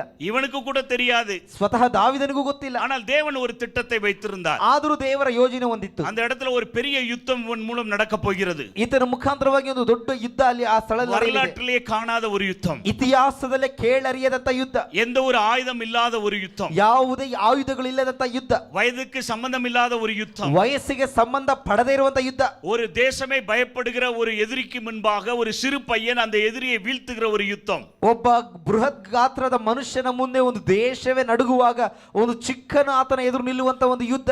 தேவனுடைய பிள்ளைகளே, ದೇವರ ಮಕ್ಕಳೇ, நம்முடைய வாழ்க்கையில ஆண்டவர் நம்மளை அழைத்திருக்கிறார். ನಮ್ಮ ಜೀವಿತದಲ್ಲಿ ದೇವರು ನಮ್ಮನ್ನು ಕರೆದಿದ್ದಾನೆ, நம்மளை அபிஷேகம் பண்ணி இருக்கிறார். ನಮ್ಮನ್ನು ಅಭಿಷೇಕ ಮಾಡಿದ್ದಾನೆ. அபிஷேகம் பண்ணின பிறகு ಈ ಅಭಿಷೇಕದ ನಂತರ நம்மளை ஆண்டவர் முன்பாக அழைத்து செல்லுகிறார். ದೇವರು ನಮ್ಮನ್ನು ಮುಂದಾಗಿ ಕರೆದುಕೊಂಡು ಹೋಗ್ತಾನೆ. எதற்கு அழைத்து செல்லுகிறார்? ಯಾವುದಕ್ಕಾಗಿ ಕರೆಯುತ್ತಿದ್ದಾನೆ? நம்மை கொண்டு தேவனுடைய ராஜ்யத்தை ನಮ್ಮ செய்வதற்காக, ಮುಖಾಂತರ ದೇವ ರಾಜ್ಯವನ್ನು ಮಾಡುವುದಕ್ಕೆ, நம்மை கொண்டு காணே காரியங்களை செய்வதற்காக. ನಮ್ಮ ಮುಖಾಂತರ ಅನೇಕ ಕಾರ್ಯಗಳನ್ನು ಮಾಡುವುದಕ್ಕಾಗಿ பார்க்கிறோம். ಈ ಸ್ಥಳದಲ್ಲಿ ನೋಡ್ತೇವೆ. ಯುದ್ಧத்திற்காக ಅழைத்து வந்தார். ಆತನು ಯುದ್ಧಕ್ಕಾಗಿ ಕರೆಯಲ್ಪಟ್ಟಿದ್ದಾನೆ. அவனுடைய வாழ்க்கை மாற போகிறது. ಆತನ ಜೀವಿತವೇ ಬದಲಾಗಲಿದೆ. அவன் போக வேண்டிய இடத்திற்கு போக போகிறான். ಆತನು ಹೋಗುವಂತ ಸ್ಥಳಕ್ಕೆ ಹೋಗಲಿದ್ದಾನೆ. அவனுக்கு வர வேண்டிய பதவி வர போகிறது. ಬರಬೇಕಾದ ಪದವಿ ಬರಲಿದೆ. அவனுக்கு வர வேண்டிய ஆசீர்வாதங்கள் வர போகிறது. ಬರಬೇಕಾದ ಆಶೀರ್ವಾದ ಬರಲಿದೆ. அவன் மூலம் இன்னும் ಅನೇಕ பெரிய யுத்தங்கள் செய்யப்பட போகிறது. ಇನ್ನು ಆತನ ಮುಖಾಂತರ ದೊಡ್ಡ ಮಹಾ ಯುದ್ಧಗಳು ನಡೆಯಲಿದೆ. ஆண்டவர் ஒரு ஆரம்பமாக நடத்தி செல்கிறார். ದೇವರು ಒಂದು ಆರಂಭವಾಗಿ ನಡೆಸಲಿದ್ದಾನೆ. நீங்கள் ஒரு கேள்வி கேட்கலாம். ಒಂದು ಪ್ರಶ್ನೆ ನೀವು ಕೇಳಬಹುದು. ಪಾಸ್ಟರ್, வேதத்துல போடப்பட்டிருக்கிறது, ಸತ್ಯವೇದದಲ್ಲಿ ಹಾಕಲ್ಪಟ್ಟಿದೆ, யுத்தம் கர்த்தருடையது, ಯುದ್ಧವು ಯೆಹೋವನದು, நீங்கள் சும்மா இருப்பீர்கள் ನೀವು என்று. ಸುಮ್ಮನಿರುವಿರಿ. நீங்கள் யுத்தம் பண்ணக்கூடாது என்று சொல்லப்பட்டிருக்கிறது. ವಾಕ್ಯ ಹೇಳುತ್ತದೆ ನೀವು ಯುದ್ಧ ಮಾಡಬಾರದು ಎಂಬುದಾಗಿ. நீங்கள் சொல்லுகிறீர்கள் யுத்தம் பண்ணுங்கள் என்று சொல்லுகிறீர்கள். ಆದ್ರೆ ನೀವು ಹೇಳ್ತಾ ಇದ್ದೀರಾ ಯುದ್ಧ ಮಾಡಿ ಎಂಬುದಾಗಿ. அது என்ன எப்படிப்பட்ட யுத்தம் என்பதை உங்களுக்கு சொல்லுகிறேன். ನಾನು ಯಾವ ರೀತಿ ಯುದ್ಧ ಬಗ್ಗೆ ಹೇಳ್ತಾ ಇದ್ದೀನಿ ನಮಗೆ ನಿಮಗೆ ತಿಳಿಸ್ತೇನೆ. வேதத்துல நான் பார்க்கிறோம், ಸತ್ಯವೇದದಲ್ಲಿ ನೋಡ್ತೇವೆ, புதிய ஏற்பாட்டில் சொல்லப்படுகிறது, ಹೊಸ ಒಡಂಬಡಿಕೆ ಹೇಳಲ್ಪಡುತ್ತದೆ, மாம்சத்தோடும் இரத்தத்தோடும் உங்களுக்கு போராட்டம் இல்லை. ನಮಗೆ ಮಾಂಸದೊಂದಿಗೂ ರಕ್ತದೊಂದಿಗೂ ಯುದ್ಧವಿಲ್ಲ. அப்ப எதுலதான் எனக்கு யுத்தம்? ಮತ್ತೆ ಯಾವುದರಲ್ಲಿ ನನಗೆ ಯುದ್ಧ? 3 வகையான யுத்தங்கள் உண்டு. 3 ವಿಧವಾದ ಯುದ್ಧಗಳಿದೆ. தெளிவாக கேட்க வேண்டும். ನಾವು ತಿಳುವಳಿಕೆಯಿಂದ ಕೇಳಬೇಕು. நீங்கள் எழுதி கொள்ளலாம். ಬೇಕಾದ್ರೆ ಬರೆದುಕೊಳ್ಳಿ. பாவத்திற்கு எதிரான ஒரு யுத்தம். ಪಾಪಕ್ಕೆ ವಿರುದ್ಧವಾಗಿ ಮಾಡುವಂತ ಯುದ್ಧ. எல்லாரும் வாயத்தோட சொல்லுங்க, பாவத்திற்கு எதிரான ஒரு யுத்தம். ಹೇಳಿ, ಪಾಪಕ್ಕೆ ವಿರುದ್ಧವಾಗಿ ಮಾಡುವ ಯುದ್ಧ. அது எதை குறிக்கிறது என்றால், ಅದು ಏನು ಸೂಚಿಸುತ್ತದಂದ್ರೆ, உங்கள்கிட்ட இருக்கிற சின்ன சின்ன தவறுகள், பாவங்கள்ல இருந்து நீங்கள் மீட்கப்பட வேண்டும், அதுல ஒரு ஜெயத்தை ஏறெடுக்க வேண்டும் என்று உங்களுக்குள்ளாக ஒரு யுத்தம் நடந்து கொண்டு இருக்கும். ಇದು ಏನು ಸೂಚಿಸುತ್ತದೆ ಅಂದ್ರೆ, ನಿಮ್ಮಲ್ಲಿರುವಂತ ಚಿಕ್ಕ ಚಿಕ್ಕ ಪಾಪಗಳನ್ನು ನೀವು ಜಯಿಸಬೇಕೆಂಬ ನಿಮ್ಮಲ್ಲಿ ನೀವೇ ಮಾಡುವಂತ ಯುದ್ಧವನ್ನು ಸೂಚಿಸುತ್ತದೆ. தேவ பிள்ளைகள் கற்றுக்கொள்ள வேண்டும். ದೇವರ ಮಕ್ಕಳು ಇದನ್ನು ಕಲಿತುಕೊಳ್ಳಬೇಕು. ஆவிக்குரிய பிள்ளைகள் அறிந்து கொள்ள வேண்டும். ಆತ್ಮಿಕ ಮಕ್ಕಳು ಅರ್ಥ ಮಾಡಿಕೊಳ್ಳಬೇಕು. என்னுடைய வாழ்க்கையில ஒரு யுத்தம் நடந்து கொண்டு இருக்கிறது. ನನ್ನ ಜೀವಿತದಲ್ಲಿ ಒಂದು ಯುದ್ಧ ನಡೆಯುತ್ತಿದೆ. மறைமுகமான பாவத்திலிருந்து என்னால் மீள முடியவில்லை. ಅಂತರಂಗದಲ್ಲಿ ಆಗುತ್ತಿರುವಂತ ಪಾಪಗಳಿಂದ ನಾನು ಬರಲಾಗುತ್ತಿಲ್ಲ. பாவங்கள் என்னை மேற்கொள்ளுகிறது. ಹಳೆಯ ಪಾಪಗಳು ನನ್ನನ್ನು ಜಯಿಸುತ್ತಿದೆ. பெரிய பெரிய பாவங்கள் என்னை திரும்ப திரும்ப திரும்ப என்னை அழைக்கிறது. ದೊಡ್ಡ ದೊಡ್ಡ ಪಾಪಗಳು ಮತ್ತೆ ನನ್ನನ್ನು ಅದೇ ಪಾಪಕ್ಕೆ ಕರೆಯುತ್ತಿದೆ. அது என்னுடைய வாழ்க்கையில யுத்தமாக இருக்கிறது. ಈ ಎಲ್ಲಾ ಪಾಪಗಳು ನನ್ನ ಜೀವಿತದಲ್ಲಿ ಯುದ್ಧವಾಗಿ ಬದಲಾಗಿದೆ. நான் இயேசுவை ஏற்றுக்கொள்வதற்கு முன்பாக, ನಾನು ಯೇಸುವನ್ನು ಅಂಗೀಕರಿಸುವುದಕ್ಕೆ ಮುಂಚಿತವಾಗಿ அநேக பாவங்களை செய்பவனாக இருந்தேன். ಅನೇಕ ಪಾಪಗಳನ್ನು ಮಾಡುವವನಾಗಿದ್ದೆ. மறைமுகமான பாவங்கள் செய்கிறவனாக இருந்தேன். ನಾನು ಬಹಿರಂಗ ಅಂತರಂಗದಲ್ಲಿ ಮಾಡುವಂತ ಪಾಪಗಳನ್ನು ஏற்றுக்கொண்ட பிறகு, ಯೇಸುವನ್ನು ಅಂಗೀಕರಿಸಿದ ನಂತರ எனக்கு தெரியவில்லை ನನಗೆ ಗೊತ್ತಿಲ್ಲ அந்த பாவத்தை எப்படி ஜெயிப்பது. ಈ ಪಾಪಗಳನ್ನು ಹೇಗೆ ನಾನು ಜಯಿಸೋದು. ஆனால் ஆண்டவர் எனக்கு கற்றுக் கொடுத்தார். ದೇವರು ನನಗೆ ಕಲಿಸಿಕೊಟ್ಟನು. எனக்கு என்னுடைய பின்புலம் கிறிஸ்தவ பின்புலம் அல்ல. ನಾನು ನನ್ನ ಹಿನ್ನೆಲೆ ಬಂದು ಕ್ರೈಸ್ತ ಹಿನ್ನೆಲೆ ಅಲ್ಲ. நானே பிரயாசப்பட்டேன். ನನಗೆ ನಾನೇ ಕಷ್ಟಪಟ್ಟು நான் கிராமத்திலிருந்து சபைக்கு வருவேன். ನಾನು ಗ್ರಾಮದಿಂದ ಸಭೆಗೆ ಬರ್ತಾ ಇದ್ದೆ. அப்ப இயேசு ஏற்றுக்கொண்ட போது, ಯೇಸುವನ್ನು ಅಂಗೀಕರಿಸಿದ ಆರಂಭ ದಿನಗಳಲ್ಲಿ கிராமத்துல யாருமே கிறிஸ்தவர்கள் கிடையாது. ನನ್ನ ಗ್ರಾಮದಲ್ಲಿ ಯಾರು ಕ್ರೈಸ್ತರಲ್ಲ. குடும்பம் எனக்கு எதிராக இருந்தது. ನನ್ನ ಕುಟುಂಬ ನನಗೆ ವಿರುದ್ಧವಾಗಿತ್ತು. சபைக்கு போக கூடாது, ಸಭೆಗೆ ಹೋಗಬಾರದು, பைபிள் படிக்க கூடாது, ಸತ್ಯವೇದ ಓದಬಾರದು. நான் என்னைக்கு இயேசுவை ஏற்றுக்கொண்டேன், ನಾನು ಯಾವಾಗ ಯೇಸುವನ್ನು ಅಂಗೀಕರಿಸಿಕೊಂಡೆನೋ, இருந்து படுக்கைக்கு பக்கத்துல பைபிளை வைத்து தான் நான் படுப்பேன். ನನ್ನ ಹಾಸಿಗೆ ಪಕ್ಕದಲ್ಲಿ ಸತ್ಯವೇದವನ್ನು ಇಟ್ಟು ಮಲಗುತ್ತಿದ್ದೆ. படித்துக்கொண்டே இருப்பேன் பைபிளை. ನಾನು ಯಾವಾಗಲೂ ಓದುತ್ತಲೇ ಇರುತ್ತಿದ್ದೆ. புக் படிக்கிறோன்னு இல்லையே, பைபிள் அதிகமா படிப்பேன். ನಾನು ಪುಸ್ತಕ ಓದ್ತೇನೆ ಇಲ್ವೋ, ಸತ್ಯವೇದವನ್ನು ಹೆಚ್ಚಾಗಿ ಓದುತ್ತಿದ್ದೆ. ஆண்டவர் அப்படியாக நடத்தினார். ದೇವರು ಈ ರೀತಿಯಾಗಿ ನಾನು ನಡೆಸಿದನು. பாஸ்டர் உங்ககிட்ட சொன்னாங்க, ಬೋಧಕರು ನಿಮ್ಮ ಬಳಿ ಹೇಳಿದ್ರು, பைபிளை கொண்டு வரணும் அப்படின்னு. ನೀವು ಸತ್ಯವೇದ ತರಬೇಕೆಂಬುದಾಗಿ. நான் 15 கிலோமೀಟರ್ ದೂರத்திலிருந்து சபைக்கு போவேன். ನಾನು ಹೆಚ್ಚು ಕಡಿಮೆ 15 ಕಿಲೋಮೀಟರ್ ದೂರದಿಂದ ಸಭೆಗೆ ಹೋಗುತ್ತಿದ್ದೆ. அங்க இது ஏஜி சர்ச்சுக்கு தான் நான் போனேன் மதுரையில. ನಾನು ಮಧುರೈನಲ್ಲಿ ಏಜಿ ಸಭೆಗೆ ಹೋಗುತ್ತಿದ್ದೆ. சோ அந்த சர்ச்சுக்கு போவதற்காக, ಆ ಸಭೆಗೆ ಹೋಗುವುದಕ್ಕೆ ಮುಂಚಿತವಾಗಿ பைபிளை கொண்டு போகணுமே, ಸತ್ಯವೇದ ತೆಗೆದುಕೊಂಡು ಹೋಗ್ಬೇಕಲ್ವಾ. எப்படி போவேன்னா, ಹೇಗೆ ಹೋಗ್ತೀನಿ ಎಂಬುದಕ್ಕೆ வீட்டு டாய்ಲೆಟ್ல போயிட்டு ನಮ್ಮ ಮನೆಯ ಶೌಚಾಲಯಕ್ಕೆ ಹೋಗಿ நியூ டெஸ்டமென்ட் எடுத்து பேண்ட்டுக்கு உள்ள சொருகிக்கிறேன். ಈ ಹೊಸ ಒಡಂಬಡಿಕೆ ತೆಗೆದು ನನ್ನ ಪ್ಯಾಂಟಿನ ಒಳಗಿಡುತ್ತಿದ್ದೆ. யாருக்குமே தெரியாது. ಯಾರಿಗೂ பஸ் ತಿಳಿದಿರಲಿಲ್ಲ. ஸ்டாண்ட் வருவேன், ನಾನು ಬಸ್ ಸ್ಟ್ಯಾಂಡ್ ಬರ್ತಾ பஸ் ಇದ್ದೆ, ஸ்டாண்ட்ல நிப்பேன், ಬಸ್ ಸ್ಟ್ಯಾಂಡ್ ನಿಲ್ತಿದ್ದೆ, சர்ச்சுக்கு போயிருவேன், ಸಭೆಗೆ ಹೋಗ್ತಿದ್ದೆ, சர்ச்சுக்கு போன பிறகு ಸಭೆಗೆ ಹೋದ ನಂತರ அங்க வாஷ்ரூம் போவேன், ಆ ಶೌಚಾಲಯಕ್ಕೆ ಹೋಗ್ತಾ உள்ள ಇದ್ದೆ, போய் பைபிள் எடுத்துருவேன், ಒಳಗೆ ಹೋಗಿ ಸತ್ಯ ತೆಗಿತಾ ಇದ್ದೆ, எடுத்துட்டு சர்ச் அட்டெண்ட் பண்ணிட்டு ನಂತರ ಸಭೆನ திருப்பி வாஷ்ரூம் போவேன், சர்ச் ಆರಾಧನೆ ನಂತರ ನಾನು ಶೌಚಾಲಯಕ್ಕೆ பைபிள ಹೋಗಿ உள்ள வைப்பேன், ಒಳಗಿಡ್ತಾ ಇದ್ದೆ, திருப்பி பஸ்ல வருவேன், ನಂತರ ಬಸ್ ಅಲ್ಲಿ ಬರ್ತಾ ಇದ್ದೆ, வீட்டுக்கு வந்து ಮನೆಗೆ ಬಂದು திருப்பி வாஷ்ரூம்ல போய் ನಾನು ಶೌಚಾಲಯಕ್ಕೆ ಹೋಗಿ பைபிள் எடுத்து ಸತ್ಯವೇದ ತೆಗೆದು ஒளித்து வைத்துக் ನಾನು கொள்வேன். ಮರೆಮಾಚುತ್ತಿದ್ದೆ. அப்படியாக பைபிள் நாம் சர்ச்சுக்கு போனதே கிடையாது. ಆ ರೀತಿಯಾಗಿ ಸತ್ಯವೇದ ಇಲ್ಲದೆ ಸಭೆಗೆ ಹೋಗಲೇ ಇಲ್ಲ ನಾನು. பக்கத்துல கைப்பிடிச்சு சொல்லுங்க, ಪಕ್ಕದಲ್ಲಿ ಕೈ ಕೊಟ್ಟು ಹೇಳಿ, நீங்க எப்படி அப்படின்னு. ನೀವು ಹೇಗೆ? அல்லேலூயா. ಹalleluya. நான் அப்படித்தான் அப்படின்றீங்களா? ನಾವು ಹಾಗೇನೆ ಎಂಬುದಾಗಿ ಹೇಳ್ತೀರಾ?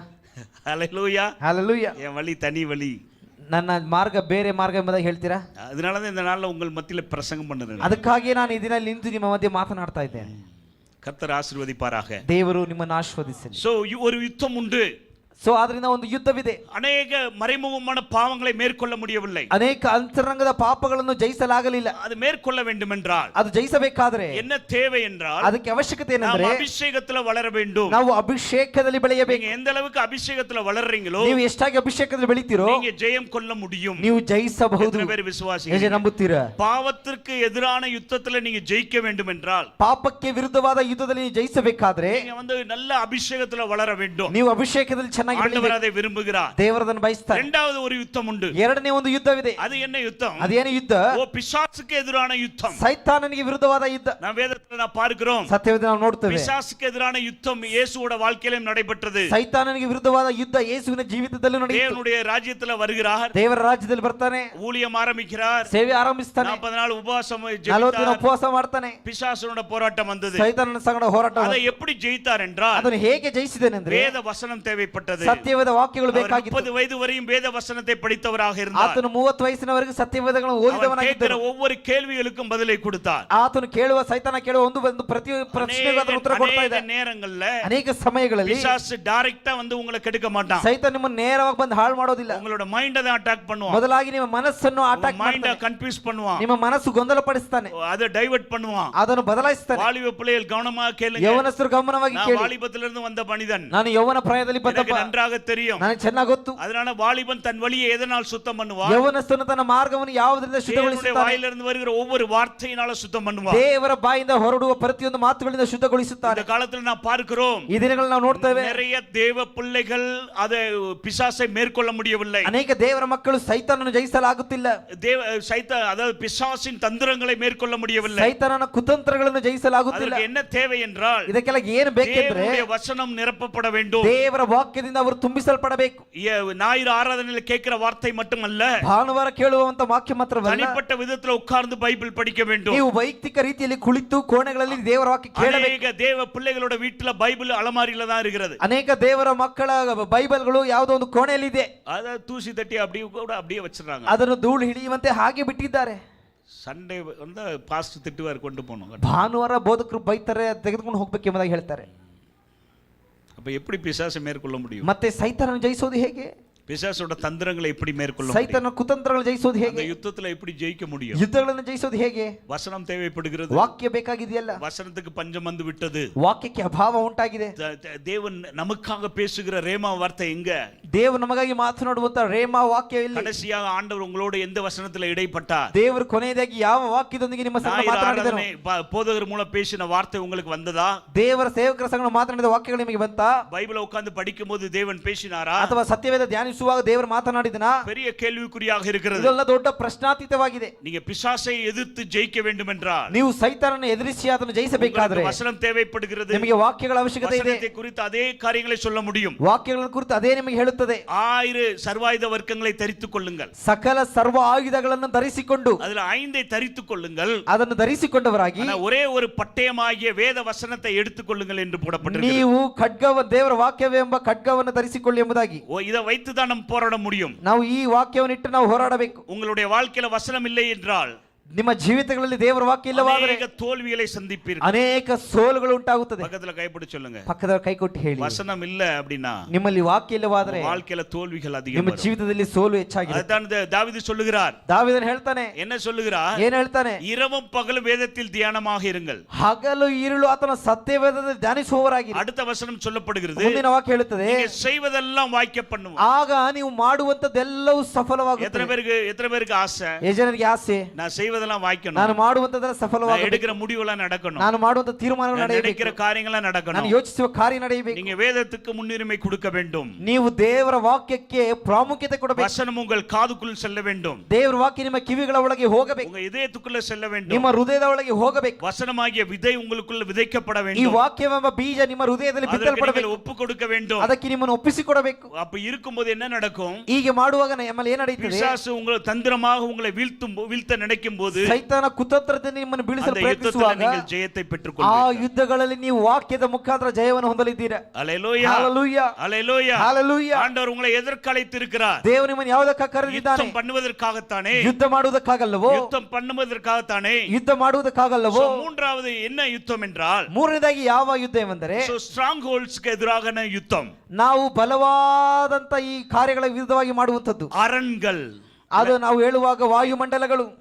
எல்லாரும் சொல்லுங்க, அரண்கள். ಹೇಳಿ, ವಾಯುಮಂಡಲಗಳು. அது என்ன என்றால், ಏನೆಂದ್ರೆ உங்களை நீங்க எதுல இருந்து வந்தீங்களோ ನೀವು ಎಲ್ಲಿಂದ ಬಂದಿದ್ದೀರೋ அது உங்களை விடவே விடாது. ಅದು ನಿಮ್ಮನ್ನು ಬಿಡೋದೇ ಇಲ್ಲ. So, அதற்கு எதிரான ஒரு யுத்தம். ಅಂದ್ರೆ ಅದಕ್ಕೆ ವಿರುದ್ಧವಾಗಿ ಮಾಡುವಂತ நீங்க ಯುದ್ಧ. எந்த பகுதியில வசிக்கிறீர்களோ ನೀವು ಯಾವ ಭಾಗಗಳಲ್ಲಿ ವಾಸ ಮಾಡುತ್ತೀರೋ அதற்கு அந்த பகுதிக்கு எதிராக செயல்படுகிற காரியங்கள், ಆ ಭಾಗಗಳಿಗೆ ವಿರುದ್ಧವಾಗಿ ಕೆಲಸ ಮಾಡುವಂತ ವಾಯುಮಂಡಲಗಳು. ஜாதி கட்டாக இருக்கலாம், ಅದು ಒಂದು ರೀತಿಯ ಧಾರ್ಮಿಕ ಕಾರ್ಯಗಳಾಗಿರ್ಬೋದು, வித்தியாசமான கட்டுகளாக இருக்கலாம். ವ್ಯತ್ಯಾಸವಾದ ಬಂಧನಗಳಾಗಿರ್ಬೋದು. அந்த அரண்களுக்கு எதிரான யுத்தம் நடைபெற்று கொண்டிருக்கும். ಆ ಎಲ್ಲ ವಾಯುಮಂಡಲ ಕಾರ್ಯಗಳಿಗೆ ವಿರುದ್ಧವಾಗಿ ಮಾಡುವಂತ ಯುದ್ಧ வசனத்துல போடப்பட்டிருக்கிறது, ವಾಕ್ಯಗಳು ಹಾಕಲ್ಪಟ್ಟಿದೆ. உங்களுக்கு மாம்சத்தோடும் இரத்தத்தோடும் போராட்டம் அல்ல என்று. ನಿಮಗೆ ಶರೀರದೊಂದಿಗೆ ರಕ್ತದೊಂದಿಗೆ ಯುದ್ಧವಿಲ್ಲ. அதனாலதான் நமக்கு அபிஷேகம் தேவைப்படுகிறது. ಅದಕ್ಕಾಗಿ ನಮಗೆ ಅಭಿಷೇಕ ಬೇಕಾಗಿದೆ. அதற்காகத்தான் ஜெபம் தேவைப்படுகிறது. ಅದಕ್ಕಾಗಿ ಪ್ರಾರ್ಥನೆ ಬೇಕಾಗಿದೆ. அதற்காகத்தான் வசனம் தேவைப்படுகிறது. ಅದಕ್ಕಾಗಿ ವಾಕ್ಯ ಬೇಕಾಗಿದೆ. அப்ப அந்த ஸ்ட்ராங் ஹோல்ட்ஸ் இருக்கும்போது ಈ ಬಲವಾದ ಕಾರ್ಯಗಳಿಗೆ ವಿರುದ್ಧವಾಗಿ அதிலிருந்து இருந்து எப்படி ஜெயத்தை ஏறெடுக்க ನಾವು முடியும்? ಹೇಗೆ ಜಯವನ್ನು ಹೊಂದಿಕೊಳ್ಳೋದು? உங்களுக்கு ஆண்டவர் கொடுத்த வசனத்தை நீங்க அறிக்கையிட வேண்டும். ನೀವು ದೇವರು ನಿಮಗೆ ಕೊಟ್ಟಂತ ವಾಕ್ಯಗಳನ್ನ ನೀವು ಅರಿಕೆ ಮಾಡಬೇಕು. ஆண்டவர் சொல்லுகிறார், ದೇವರು ಹೇಳ್ತಾರೆ, உங்களுக்கு எதிராக இருக்கிற மலையை பார்த்து பேசுங்கள் என்று ನಿಮಗೆ சொல்லுகிறார். ವಿರುದ್ಧವಾಗಿರುವಂತಹ ಬೆಟ್ಟವನ್ನು ನೋಡಿ ಮಾತನಾಡು.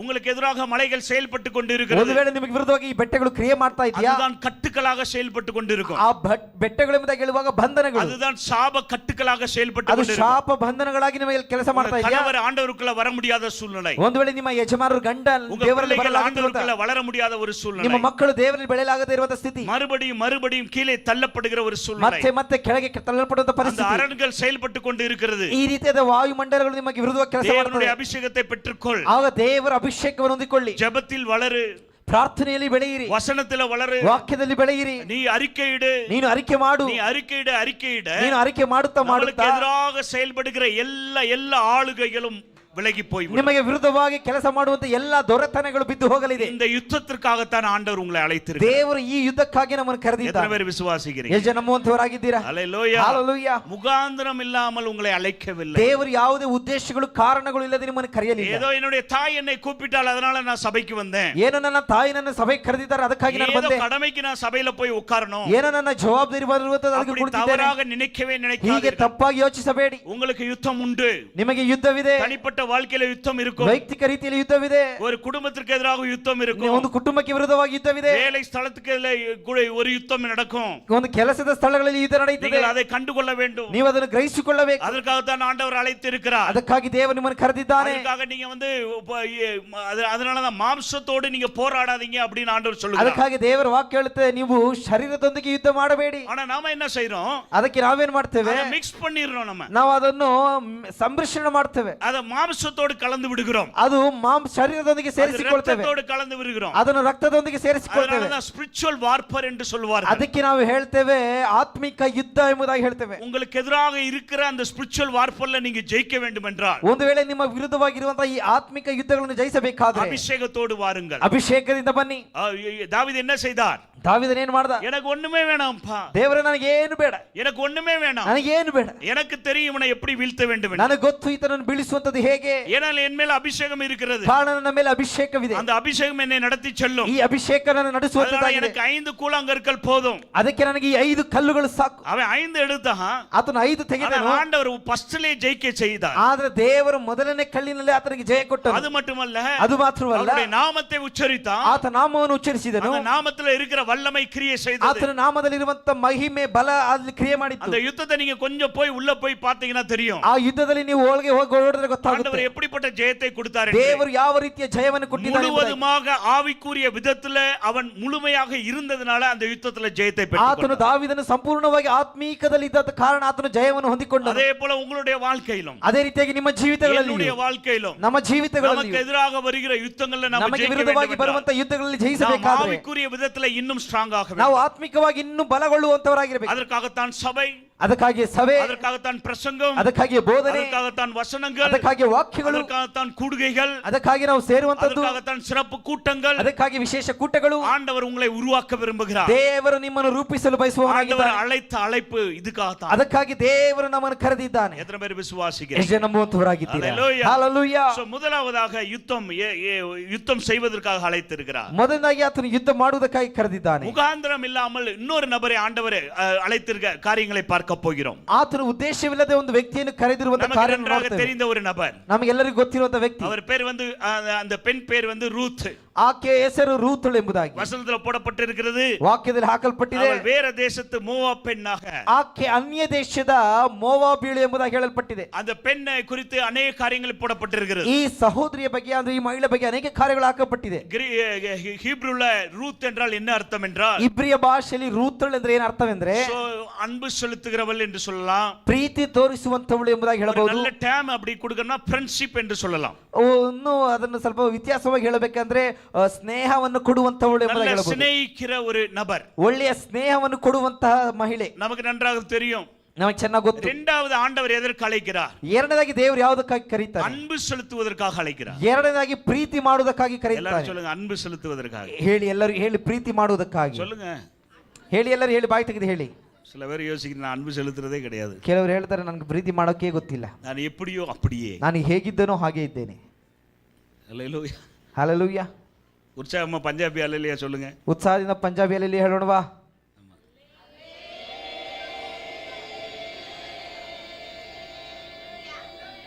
தீ எரிஞ்சுக்கிட்டே இருக்குமா? தீ எரிஞ்சுக்கிட்டே இருக்குமா? ಬೆಂಕಿ ಉರಿತಲೇ ಇರುತ್ತದೆ. அது கொஞ்சம் உள்ள போகல, ಅದು ಸ್ವಲ್ಪ ಒಳಗೆ ಹೋಗಲಿಲ್ಲ, கொஞ்சம் எண்ணெயை போட்டுருங்க. ಸ್ವಲ್ಪ ಎಣ್ಣೆ அது ಹಾಕಬೇಕು. போல பஞ்சாபி அல்லேலூயா சொல்லிக்கிட்டே இருக்க வேண்டியது. ಆ ರೀತಿಯಾಗಿ ಪಂಜಾಬಿ ಬಲಿನ ಹೇಳಿ ಅದನ್ನ ಹಚ್ಚಿಸಬೇಕು. அல்லேலூயா. ಹಲ್ಲೆಲೂಯಾ. கர்த்தர் உங்களை ஆசீர்வதிப்பாராக. ದೇವರು ನಿಮ್ಮನ್ನು ಆಶೀರ್ವದಿಸಲಿ. நாம இரண்டாவது நாம் பார்க்கலாம், ಎರಡನೇದಾಗಿ ನಾವು ನೋಡುವಾಗ அன்பு செலுத்துவதற்காக.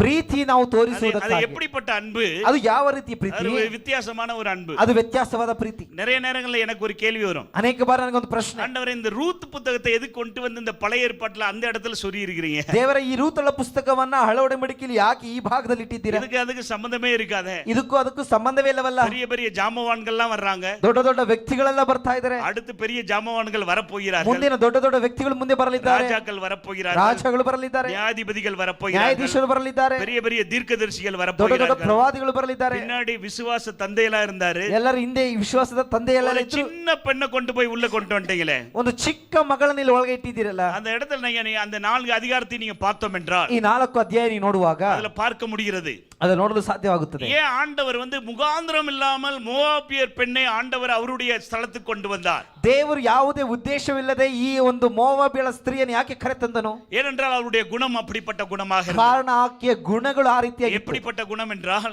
ಅದು ಯಾವ ರೀತಿ ಗುಣ ಅಂದ್ರೆ மாமியாரை அன்பு செலுத்துகிற குணம். ತನ್ನ ಅತ್ತೆಯನ್ನು ಪ್ರೀತಿಸುವಂತಹ ಗುಣ. எல்லாரும் சொல்லுங்க, பெண்கள் அதிகம் நாள சொல்லுங்க நீங்க. ಎಲ್ಲ ಸಹೋದರಿಯರೆಲ್ಲ ಹೇಳಿ, மாமியாரை அன்பு செலுத்துகிற, ಅತ್ತೆಯನ್ನು ಪ್ರೀತಿಸುವಂತಹ ಗುಣ.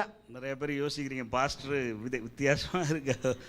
ಅನೇಕ ಯೋಚನೆ ಮಾಡ್ತಾರೆ, ವ್ಯತ್ಯಾಸವಾಗಿ ಹೇಳ್ತಾ ಇದ್ದಾರೆ. பெரிய ಇಶ್ಯೂவான ஒரு ಟಾಪಿಕ್ என்ன தெரியுமா வேர்ல்ட்ல? ಈ ಲೋಕದಲ್ಲೇ ಅತ್ಯಂತ ಸಮಸ್ಯೆ ಭರಿತಂತ ಕಾರ್ಯ ಯಾವುದು ಗೊತ್ತಾ? ஃபாரின்ல கூட விட்டுட்டு போயிடுவாங்க அவன் தனித்தனியா. ಫಾರಿನ್ ಅಂದ್ರೆ ವಿದೇಶಗಳಲ್ಲಿ ಅವರು ಬಿಟ್ಟು ಬಿಟ್ಟು ಹೋಗ್ತಾರೆ. இந்தியா அப்படி கிடையாது. ಆದ್ರೆ ಭಾರತ நம்முடைய கலாச்சாரம் ಬೇರೆ, ನಮ್ಮ ಸಂಪ್ರದಾಯ ಬೇರೆ. ஆனா நம்ம இந்த இடத்துல நான் பார்க்கிறோம், ಆದ್ರೆ ಈ ಭಾಗದಲ್ಲಿ ನಾವು ನೋಡ್ತೇವೆ, பல வருடங்களுக்கு முன்பாக ಅನೇಕ ವರ್ಷಗಳ ஒரு ಮುಂಚೆ பெண் இருந்திருக்கிறாள். ಒಂದು ಸಹೋದರಿ ಇದ್ದಾಳೆ. அந்த பெண் கணவனை நேசிப்பது ஒரு இயல்பு. ಆ ಸಹೋದರಿ ಗಂಡನನ್ನು ಪ್ರೀತಿಸುವಂತ ಸಹಜ. ஒரு காமனா நேசிப்பது ஒரு இயல்பு. ಒಂದು ಗಂಡನನ್ನು ಸಹಜವಾಗಿ ಪ್ರೀತಿಸುವಂತದ್ದು. இந்த இடத்துல நாம் பார்க்கிறோம், ಆದ್ರೆ ಇಲ್ಲಿ ಸ್ಥಳ ನೋಡ್ತೇವೆ, மாமனார் இறந்துட்டாரு, ಅವರ ಅತ್ತೆಯ ಗಂಡ ಸತ್ತು ಹೋಗಿದ್ದಾನೆ, கணவர் இறந்துட்டாரு, ಗಂಡನು ಸತ್ತು ಹೋಗಿದ್ದಾನೆ, 2 பேர் இருந்தாங்க, 2 பேர் இறந்துட்டாங்க, ಇಬ್ಬರಿದ್ರು ಇಬ್ಬರು ಸತ್ತು ಹೋಗಿದ್ದಾರೆ. இப்ப 3 பேர் பெண்கள். ಈಗ 3 ಸ್ತ್ರೀಯರು. நகமி சொல்லுகிறாள், ನಗೋಮಿ ಹೇಳ್ತಾಳೆ, 10 வருடம் வாழ்ந்தது முடிந்து விட்டது, 10 ವರ್ಷಗಳು ಮುಗಿತಾ ಇದೆ, அதனால நான் என்னுடைய தேசத்துக்கு நான் போறேன், ನಾನು ನನ್ನ ದೇಶಕ್ಕೆ ಹೋಗ್ತಾ ಇದ್ದೇನೆ, அதனால நீங்க என்ன பண்ணுங்க, ಆದ್ರಿಂದ ನೀವೇನ್ ಮಾಡಿ, நீங்க உங்க தேசத்திற்கு போங்க. ನೀವು ನಿಮ್ಮ ದೇಶಗಳಿಗೆ ಹೋಗಿ. மோவாப் தேசம் எப்படிப்பட்ட தேசம்? ಮೋವಾಬಿನ ದೇಶ ಯಾವ ರೀತಿಯ ದೇಶ? விக்கிர ஆராதனையால் நிறைந்த தேசம். ಅದು ವಿಗ್ರಹ ಆರಾಧನೆಯಿಂದ ತುಂಬಿದ ದೇಶ. அவளுக்கு ஆண்டவரை குறித்தான காரியங்கள் முதலாவது தெரியாது, ದೇವರ ಬಗ್ಗೆ ಕಾರ್ಯಗಳು ಅವರಿಗೆ ಗೊತ್ತಿಲ್ಲ. தன்னுடைய மாமியார் மூலம் தான் தெரிந்து கொண்டாள். ತನ್ನ ಅತ್ತೆಯ ಮುಖಾಂತರ ಅರ್ಥ ಮಾಡಿಕೊಂಡಳು. ஏன்னா அவள் விசுவாசிப்பாள், ಕಾರಣ ಆಕೆ ನಂಬುವವಳಾಗಿದ್ದಳು. ஆனா அவ என்ன சொல்லுகிறாள், ಆಕೆ ಏನ್ ಹೇಳ್ತಾಳೆ, நான் உங்களை விட்டு போக மாட்டேன், ನಾನು ನಿಮ್ಮನ್ನು ಬಿಟ್ಟು ಹೋಗುವುದಿಲ್ಲ, உங்களை நேசிக்கிறேன், ನಾನು ನಿಮ್ಮನ್ನು ಪ್ರೀತಿಸ್ತೇನೆ, அதனால நீங்க என்ன செய்கிறீர்களோ ಆದ್ರಿಂದ ನೀವೇನ್ ಮಾಡ್ತೀರೋ நான் அதை செய்கிறேன் என்று சொல்லுகிறார். ನಾನು ಅದನ್ನೇ ಮಾಡುವವಳಾಗಿರ್ತೇನೆ ಎಂಬುದಾಗಿ ಹೇಳ್ತಾಳೆ. அன்பு செலுத்துவதற்காக ஆண்டவர் அழைத்திருக்கிறார். ದೇವರು ನಮ್ಮನ್ನು ಪ್ರೀತಿಸುವವರಾಗಿ ಪ್ರೀತಿ ಮಾಡುವವರಾಗಿ ಕರೆದಿದ್ದಾನೆ. முதல் இதுலயும் வித்தியாசமாக பேசியிருந்தேன். ನಾನು ಮೊದಲನೇ ಆರಾಧನೆಯಲ್ಲಿ ವ್ಯತ್ಯಾಸವಾಗಿ ಮಾತನಾಡಿದೆ. எப்படிப்பட்ட அன்பு, ಅದು ಯಾವ ರೀತಿಯ ಪ್ರೀತಿ, கொஞ்சம் யோசிச்சு பாருங்க, ಸ್ವಲ್ಪ ಯೋಚಿಸಿ ನೋಡಿ. never give up. பன்னீர்களை விட்டுட்டு போயிருந்திருக்கலாம், ಆಕೆ ಅತ್ತೆಯನ್ನು ಬಿಟ್ಟು ಹೋಗಿರಬಹುದು, அவன் விட்டுட்டு போகவில்லை, ಆದ್ರೆ ಆಕೆ ಬಿಟ್ಟು ಹೋಗಲಿಲ್ಲ, அவர் விட்டுட்டு போகல, ಆಕೆ ಬಿಟ್ಟು ಹೋಗಲಿಲ್ಲ. வயதானவளா கூட இருக்கலாம், ಆಕೆ ವಯಸ್ಸಾಗಿರುವಂತವರಾಗಿರಬಹುದು, அம்மாவை விட்டுட்டு போக மாட்டாங்க, ತಾಯಿಯನ್ನು ಬಿಟ್ಟು ಹೋಗುವುದಿಲ್ಲ, மாமியாரை விட்டு போகாம மாமியாரோடு போகிறேன் என்று சொல்லுகிறார். ಆಕೆ ತನ್ನ ಅತ್ತೆಯನ್ನು ಬಿಟ್ಟು ಹೋಗದೆ ಆಕೆಯ ಸಂಗಡ ನಾನು ಹೋಗ್ತೇನೆ ಹೇಳ್ತಾಳೆ. நிறைய ஆண்மகளுக்கு என்ன பிரச்சனை தெரியுமா? ಅನೇಕ ಸಹೋದರರ ಸಮಸ್ಯೆ ಏನಂದ್ರೆ, 2 பிரச்சனை சமாளிக்கிறது பெரிய பிரச்சனையா இருக்கும். ಈ ಅಮ್ಮ ಅಂದ್ರೆ ಹೆಂಡತಿ ಇವರಿಬ್ಬರನ್ನು ಸಮಾಳಿಸುವಂತದ್ದು ದೊಡ್ಡ ವಿಷಯ. வேலையில இருக்கிற பிரச்சனை கூட பெரிய பிரச்சனையா இருக்காது.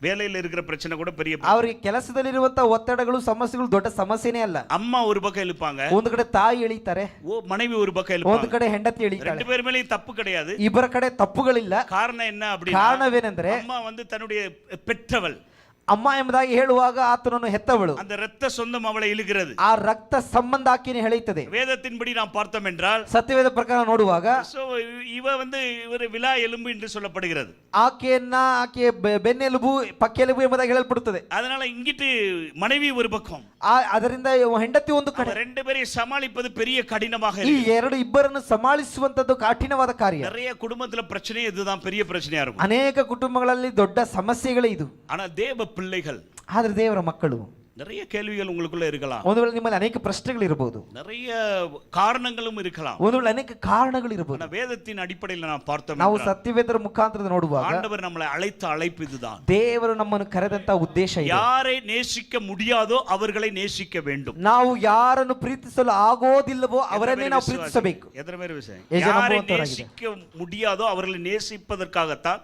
நம்மளை அழைத்திருக்கிறார். ದೇವರು ನಾವು ಯಾರನ್ನು ಪ್ರೀತಿಸಲು ಸಾಧ್ಯವಿಲ್ಲವೋ ಅವರನ್ನೇ ಪ್ರೀತಿಸುವುದಕ್ಕಾಗಿ ಕರೆದಿದ್ದಾನೆ. நம்முடைய தேவன் மனிதனாக வந்தார், ನಮ್ಮ ದೇವರ ಮನುಷ್ಯನಾಗಿ ಬಂದನು. அவர் செய்த காரியம் இதுதான். ಆತನು ಮಾಡಿದ ಕಾರ್ಯವೂ ಇದೆ. யாரை வெறுத்தார்களோ இந்த உலகம், ಈ ಲೋಕ ಯಾರನ್ನು ತಿರಸ್ಕರಿಸಿತೋ அவர்களை நான் நேசிப்பேன். ಅವರನ್ನು ನಾನು ಪ್ರೀತಿಸುವೆ. யாரை புறக்கணித்தார்களோ, ಯಾರನ್ನು ಅವರು ತಾತ್ಸಾರ ಮಾಡಿದರು, அவர்களை நான் நேசிப்பேன். ಅವರನ್ನು ನಾನು ಪ್ರೀತಿಸುವೆ. அவர்களை நான் அணைத்துக் கொள்வேன், ಅವರನ್ನು ನಾನು ಸೇರಿಸಿಕೊಳ್ಳುವೆ. அவர்களை விட்டு கொடுக்க மாட்டேன். ಅವರನ್ನು ಬಿಟ್ಟು ಕೊಡೋದಿಲ್ಲ. எனக்கு துரோகம் பண்ணாலும் சரி, ಒಂದು ವೇಳೆ ನನಗೆ ಮೋಸ ಮಾಡಿದ್ರು எனக்கு எதிராக ಪರವಾಗಿಲ್ಲ, பேசினாலும் சரி, ನನಗೆ ವಿರುದ್ಧವಾಗಿ ಮಾತನಾಡಿದ್ರು ಪರವಾಗಿಲ್ಲ. சில பேரோட வாய்ஸ் கேக்குது எனக்கு, ಕೆಲವೊಂದು ಮಂದಿಗಳ ಶಬ್ದ ಅಂತರಂಗದಲ್ಲಿ ಮಾತಾಡುವ ಶಬ್ದ ಕೇಳ್ತಾ ಇದೆ. உங்களுக்கு எப்படி தெரியும் என்னுடைய மாமியாரோட காரியங்கள்? ಪಾಸ್ಟರೇ, ನಮ್ಮ ಅತ್ತೆ ಬಗ್ಗೆ ನಿಮ್ಗೆ ಹೇಗೆ ಗೊತ್ತು ಎಂಬುದಾಗಿ ನೀವು ಹೇಳ್ತಾ ಇರಬಹುದು.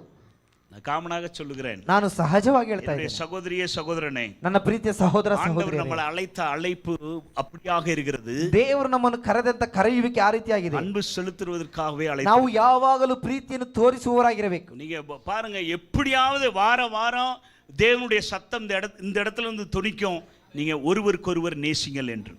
ಇಲ್ಲಿ ಯಾವುದಾದ್ರೂ ಒಂದು ರೀತಿಯಲ್ಲಿ ದೇವರ ವಾಕ್ಯ ನಿಮಗೆ ಬಂದು ಹೇಳುತ್ತೆ, ನೀವು ಒಬ್ಬರನ್ನೊಬ್ಬರು ಪ್ರೀತಿಸಿ ಎಂಬುದಾಗಿ. அவளுடைய அர்ப்பணிப்பை பாருங்க. ಆ ರೂತಳ ಸಮರ್ಪಣೆ ನೋಡಿ. உன்னுடைய தேவன் என்னுடைய தேவன், ನಿನ್ನ ದೇವರು ನನ್ನ ದೇವರು, அந்த முடிவுக்கே அவன் வந்துட்டான். ಆ ತೀರ್ಮಾನಕ್ಕೆ ಅವರು அது ಬಂದಿದ್ದಾರೆ. மட்டுமல்ல, ಅದು ಮಾತ್ರವಲ್ಲ, வேதத்துல நீ போய் படித்த என்றால் தெரிந்து கொள்ளலாம், ಸತ್ಯವೇದ ನೀವು ಹೋಗಿ ಓದುವಾಗ ನಿಮ್ಗೆ ಅರ್ಥವಾಗುತ್ತೆ. அவளுக்கு ஒரு புதிய கதவுகள் திறக்கப்பட்டது, ಆಕೆಗೆ ಹೊಸ ದ್ವಾರಗಳು ತೆರೆಯಲ್ಪಟ್ಟವು. அவளுக்கென்று ஒரு புதிய எதிர்காலம் காத்திருந்தது. ಆಕೆಗೆ ಒಂದು ದೊಡ್ಡ ಭವಿಷ್ಯ ಕಾದಿತ್ತು. அந்த இடத்திற்கு ஆண்டவர் கொண்டு வருகிறார். ಆಕೆಯನ್ನು ಕರ್ಕೊಂಡು ದೇವರು ಹೋಗ್ತಾರೆ. போவாஸ் வாயினாலே வார்த்தைகள் வருகிறது. ಬೋವಾಸನ ಬಾಯಿಂದ ಈ ಮಾತುಗಳು ಬರ್ತಾ ಇದೆ. ஊர்ல விசாரிச்சு பார்க்கல, ಈ ಊರಿನಲ್ಲಿ ವಿಚಾರಿಸಿ ನೋಡುವಾಗ ஊரே சொல்லி கொண்டிருக்கிறது, ಈ ಊರೇ ಹೇಳ್ತಾ ಇದೆ, நீ ஒரு குணசாலியான ஸ்திரீ என்று. ಈಕೆ ಅತ್ಯಂತ ಗುಣಶಾಲಿಯಾದಂತ ಮಹಿಳೆ ಸ್ತ್ರೀ. உன்னுடைய குணசாலியான ஸ்திரீ என்று உன்னை சொல்லுகிறார்கள். ಈ ಲೋಕ ಹೇಳ್ತದೆ, ಈ ಊರು ಹೇಳ್ತಾ ಇದೆ, ನೀನು ಗುಣಶಾಲಿಯಾದಂತ ಸ್ತ್ರೀ. அதனால ಆದ ಕಾರಣ நீ என்ன நினைக்கிறையோ அது உனக்கு கொடுக்கப்படும் என்று சொல்லப்படுகிறது. ನೀನು ಏನನ್ನ ಬಯಸ್ತಾ ಇದೆಯೋ, ಯೋಚಿಸ್ತಾ ಇದೆಯೋ, ಅದು ನಿನಗೆ ಕೊಡಲ್ಪಡುತ್ತದೆ. நாம் அநேக இடங்கள்ல நாம் கேட்டிருக்கலாம். ನಾವು ಅನೇಕ ಸ್ಥಳಗಳಲ್ಲಿ ಕೇಳಿರಬಹುದು. ரூத் ಸಭೆயை குறிக்கிறது, ರೂತ್ ಎಂಬ ಆಕೆಯನ್ನು ಸಭೆ போவாஸ் ಸೂಚಿಸುತ್ತದೆ. தேவனை வரப்போகிற இயேசுவை குறிக்கிறது. ಬೋವಾಸ್ ಎಂಬುದು ಹೇಳುವಾಗ ಬರುವಂತ ಯೇಸುವನ್ನು ಸೂಚಿಸುತ್ತದೆ. ஆண்டவர் உங்களை பார்த்து இதைத்தான் சொல்லுகிறார். ದೇವ ನಿಮ್ಮ ನೋಡಿ ಹೇಳ್ತಾ ಇದ್ದಾನೆ, நீங்கள் அன்பு செலுத்த செலுத்த செலுத்த ನೀವು ಪ್ರೀತಿಯನ್ನು ಮಾಡುತ್ತಾ ಮಾಡುತ್ತಾ உங்களுடைய ஜெபங்கள் கேட்டுக்கொண்டே ಆಗ ನಿಮ್ಮ ಪ್ರಾರ್ಥನೆಗಳಿಗೆ ಆತನು ಉತ್ತರ ಕೊಡುವವನಾಗಿದ್ದಾನೆ. ಯಜೋ ನಂಬುವವರಾಗಿದ್ದೀರಾ? எத்தனை பேர் விசுவாசிக்கிறீங்க? ಯಜನ ನಂಬುವವರಾಗಿದ್ದೀರಾ? அன்பு செலுத்துவதற்காகத்தான் ஆண்டவர் அழைத்திருக்கிறார். ದೇವರು ನಮ್ಮನ್ನು ಪ್ರೀತಿಸುವುದಕ್ಕಾಗಿ உங்களுடைய ಕರೆದಿದ್ದಾನೆ. கசப்பை சுமந்து கொண்டு அலையாதீர்கள். ನಿಮ್ಮ ಕಹಿಗಳನ್ನು ಒಳಗಿಟ್ಟು ಅಲಿದಾಡಬೇಡಿ. மன்னிக்க முடியாத சூழ்நிலையில மாட்டிக்கொள்ளாதீர்கள். ಕ್ಷಮಿಸಲಾಗದಂತ ಪರಿಸ್ಥಿತಿಯಲ್ಲಿ ಸಿಕ್ಕಿಕೊಳ್ಳಬೇಡಿ. மற்றவர்களை நியாயம் தீர்க்காதீர்கள். ಇತರರನ್ನು ನ್ಯಾಯ ತೀರ್ಪಿಗೆ உங்களுக்கு ಒಳಪಡಿಸಬೇಡಿ. எதிராக செயல்படலாம், ಒಂದು ವೇಳೆ ಅವರು ನಿಮಗೆ ವಿರುದ್ಧವಾಗಿ உங்களுக்கு ಮಾತನಾಡಬಹುದು, எதிராக பேசலாம், ವಿರುದ್ಧವಾಗಿ ಕೆಲಸ ಮಾಡಬಹುದು, உங்களுக்கு எதிராக அநேக காரியங்களை செய்யலாம். ನಿಮಗೆ ವಿರುದ್ಧವಾಗಿ ಅನೇಕ ಕಾರ್ಯಗಳು ಮಾಡಬಹುದು. அவருடைய வார்த்தைகள் உங்களை காயப்படுத்தலாம். ಒಂದು ವೇಳೆ ಅವರ ಮಾತುಗಳು ನಿಮ್ಮನ್ನು ಹಾನಿ ಮಾಡಬಹುದು, ಘಾಸಿ ಮಾಡಬಹುದು. ரூத்தை மட்டும் யோசிச்சு பாருங்க. ಈ ರೂತ್ಗಳನ್ನು ನೆನಪಿಸಿಕೊಳ್ಳಿ. ரூத் என்ன செய்கிறார்? ರೂತಳು ಏನ್ ಮಾಡ್ತಾಳೆ? அங்கு போன பிறகும், ಆ ಸ್ಥಳಕ್ಕೆ ಹೋದ ನಂತರವೂ, நான் வந்துட்டேன் உன்கிட்ட, ನಾನು ನಿನ್ನ ಬಳಿ ಬಂದಿದ್ದೇನೆ, இப்ப சாப்பாட்டுக்கு வழி இல்ல, ನನಗೆ ಆಹಾರಕ್ಕೆ ಗತಿ அதனால ಇಲ್ಲ, நம்ம ரெண்டு பேரும் வேலைக்கு போவோம், ಈಗ ನಾವು ಇಬ್ಬರು ಕೆಲಸಕ್ಕೆ ಹೋಗೋಣ. அப்படி சொல்லவில்லை. ಆಕೆ ಹಾಗೆ ಹೇಳಿಲ್ಲ. நீங்க இருங்க, ನೀವು ಇಲ್ಲೇ ಇರಿ, நான் போய் பெருக்கி வந்தேன், ನಾನು ಹೋಗಿ ಎಲ್ಲ ಮಾಡ್ತೇನೆ, நான் வயல்ல போய் மிச்சம் இருக்கிறத பெருக்கி கொண்டு வருகிறேன். ನಾನು ಹೊಲಕ್ಕೆ ಹೋಗಿ ಬಾಕಿ ಇರುವಂತದನ್ನು ತರ್ತೇನೆ. that is a communion. ಅವರಲ್ಲಿದ್ದಂತ ಐಕ್ಯತೆ ನೋಡಿ, that is a great friendship. ಅವರಲ್ಲಿದ್ದಂತ ಸ್ನೇಹ ಭಾವ ನೋಡಿ, அதுதான் சிநேகத்தை, அதாவது அன்பை வெளிப்படுத்துகிற ஒரு தன்மை. ಅದೇ ತನ್ನ ಪ್ರೀತಿಯನ್ನು ತೋರ್ಪಡಿಸುವಂತ ಗುಣ. ஹல்லேலூயா. ಹಲ್ಲೆಲೂಯಾ. குடும்பத்துல தொடங்க வேண்டும். ಇದು ಕುಟುಂಬದಲ್ಲಿ ಆರಂಭಿಸಲ್ಪಡಬೇಕು. அதற்காக தான் ஆண்டவர் அழைத்திருக்கிறார். ಅದಕ್ಕಾಗಿ ದೇವರು ನಮ್ಮನ್ನು ಕರೆದಿದ್ದಾನೆ. அதற்காக தான் ஆண்டவர் அவருடைய ராஜ்யத்துக்குள் அழைத்திருக்கிறார். ಅದಕ್ಕಾಗಿ ದೇವರು ನಮ್ಮನ್ನು ಆತನ ರಾಜ್ಯದಲ್ಲಿ ಕರೆದಿದ್ದಾನೆ. அவருடைய சபைக்கு நம்மை அழைத்திருக்கிறார். ಅದಕ್ಕಾಗಿ ಆತನ ಸಭೆ ನಮ್ಮನ್ನು ಕರೆದಿದ್ದಾನೆ. நம்மை சபையாக நினைக்கிறார். ದೇವರು ನಮ್ಮನ್ನು ಸಭೆಯಾಗಿ ನೆನೆಯುತ್ತಾನೆ. வசனத்துல போடப்பட்டிருக்கிறது, ವಾಕ್ಯದಲ್ಲಿ ಹೇಳಲ್ಪಟ್ಟಿದೆ, அவளுடைய வாழ்க்கை எப்படி ಮಾರப்பட்டது என்று. ಆಕೆ ಜೀವಿತ ಹೇಗೆ ಮಾರ್ಪಟ್ಟಿತ್ತು அவ ಅಂದ್ರೆ யோசிக்கவே கிடையாது. ಆಕೆಗೆ ಗ್ರಹಿಸಿಕೊಳ್ಳಲೇ ಇಲ್ಲ. ಯಜಮಾನಿயாக ಮಾರಿಬಿಟ್ಟಾர். ಆಕೆ ಒಬ್ಬ ಒಂದು ಯಜಮಾನಿಯಾಗಿ ಬದಲಾದಳು. ஆண்டவர் பிள்ளையை கொடுத்தார். ಆಕೆಗೆ ಯೇಸು ದೇವರ ಮಗುವನ್ನು ಕೊಟ್ಟನು. இழந்து போன சமாதானத்தை கொடுத்தார். ಕಳೆದು ಹೋದ ಸಮಾಧಾನ ಕೊಟ್ಟನು. அனாதை என்ற சூழ்நிலையிலிருந்து ஆண்டவர் எல்லாவற்றையும் மாற்றி போட்டார். ಅನಾಥಳು ಎಂಬ ಪರಿಸ್ಥಿತಿಯಿಂದ ಆಕೆಯನ್ನು ದೇವರು ಬದಲಾಯಿಸಿಕೊಟ್ಟನು. ஏன் ஆண்டவர் ரூத் புத்தகத்தை அங்க வைத்தார் என்றால், ಯಾಕೆ ದೇವರು ರೂತಳ ಪುಸ್ತಕ ಇಟ್ಟರು ಅಂದ್ರೆ, ரூத்தை ஆண்டவர் கண்டுகொண்டார். ರೂತನನ್ನು ದೇವರು அதே ಕಂಡುಕೊಂಡನು. போல ஆண்டவர் உங்களையும் கண்டுகொண்டார். ಅದೇ ರೀತಿಯಾಗಿ ದೇವರು ನಿಮ್ಮನ್ನು ಕಂಡುಕೊಂಡಿದ್ದಾನೆ. அன்பு செலுத்த செலுத்த ನೀನು ಪ್ರೀತಿ ಮಾಡುತ್ತಾ ಮಾಡುತ್ತಾ ஆண்டவருடைய கண்கள் உங்கள் மேல வந்துரும். ದೇವರ ಕಣ್ಣು ನಿಮ್ಮ ಮೇಲೆ ಬರುವಂತದ್ದು, உங்களுடைய செயல்கள் மேல வந்துரும். ನಿಮ್ಮ ಕ್ರಿಯೆಗಳ ಮೇಲೆ ಬರುತ್ತದೆ. உங்களையும் ஆசீர்வதிப்பார், ನಿಮ್ಮನ್ನು உங்க ಆಶೀರ್ವದಿಸುತ್ತಾನೆ, சந்ததியும் ನಿಮ್ಮ ஆசீர்வதிப்பார். ಜನಾಂಗವನ್ನು எத்தனை பேருக்கு ಆಶೀರ್ವದಿಸುತ್ತಾನೆ. ஆசை? என் ಯಜ சந்ததி ஆசீர்வதிப்பார். ನಂಬುವವರಾಗಿದ್ದೀರಾ? ஹல்லேலூயா. ಹಲ್ಲೆಲೂಯಾ. வேதத்துல நான் பார்க்கிறோம், ಸತ್ಯವೇದದಲ್ಲಿ ನಾವು ನೋಡ್ತೇವೆ, இயேசுவின் பிறப்பு வரலாறுல பார்க்கிறோம், ಯೇಸುವಿನ ಜನನ ಇತಿಹಾಸದಲ್ಲಿ ஓ ரூத்தோட பெயர் வந்துருச்சு. ರೂತಳ ಹೆಸರು ಬಂದಿದೆ.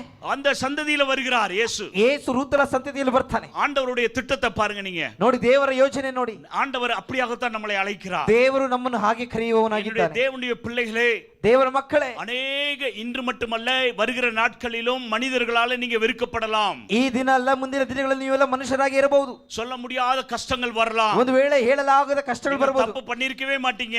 ಒಂದು ವೇಳೆ ನೀವು ತಪ್ಪೇ ಮಾಡಿರೋದಿಲ್ಲ, நீங்க தப்பு பண்ணினேன்னு பேசப்படப்படும். ಆದ್ರೂ ಜನರು ನೀವು ತಪ್ಪು ಮಾಡಿದ ಹಾಗೆ ಮಾತನಾಡ್ತಾರೆ. நீங்க அதை வந்து சகித்துக் கொள்ள வேண்டும். ಅದನ್ನೆಲ್ಲ ನೀವು ಸಹಿಸಿಕೊಳ್ಳಬೇಕು. ஆண்டவர் அதைத்தான் விரும்புகிறார். ದೇವರು ಅದನ್ನೇ ಬಯಸುವವನಾಗಿದ್ದಾನೆ. ரூத் அதுல ஸ்ட்ராங் ஆக இருந்தார். ರೂತಳದಲ್ಲಿ ದೃಢವಾಗಿದ್ದಳು. ஒரு விதவை பெண், ಆಕೆ ವಿಧವೆ, அவளுக்கு வலிகள் இருந்தது. ಆಕೆ ಅನೇಕ ನೋವುಗಳಿತ್ತು. அது தேவ வழி அல்ல, ಅದು ದೇವರ ನೋವಲ್ಲ. தேவனுடைய வழியை கண்டுகொண்டாள்.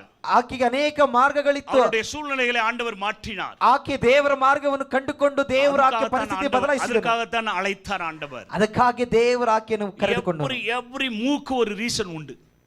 ஒவ்வொரு மூவ், ಪ್ರತಿಯೊಂದು ಹೆಜ್ಜೆಗೂ ಪ್ರತಿಯೊಂದು ಕಾರಣಗಳಿದೆ.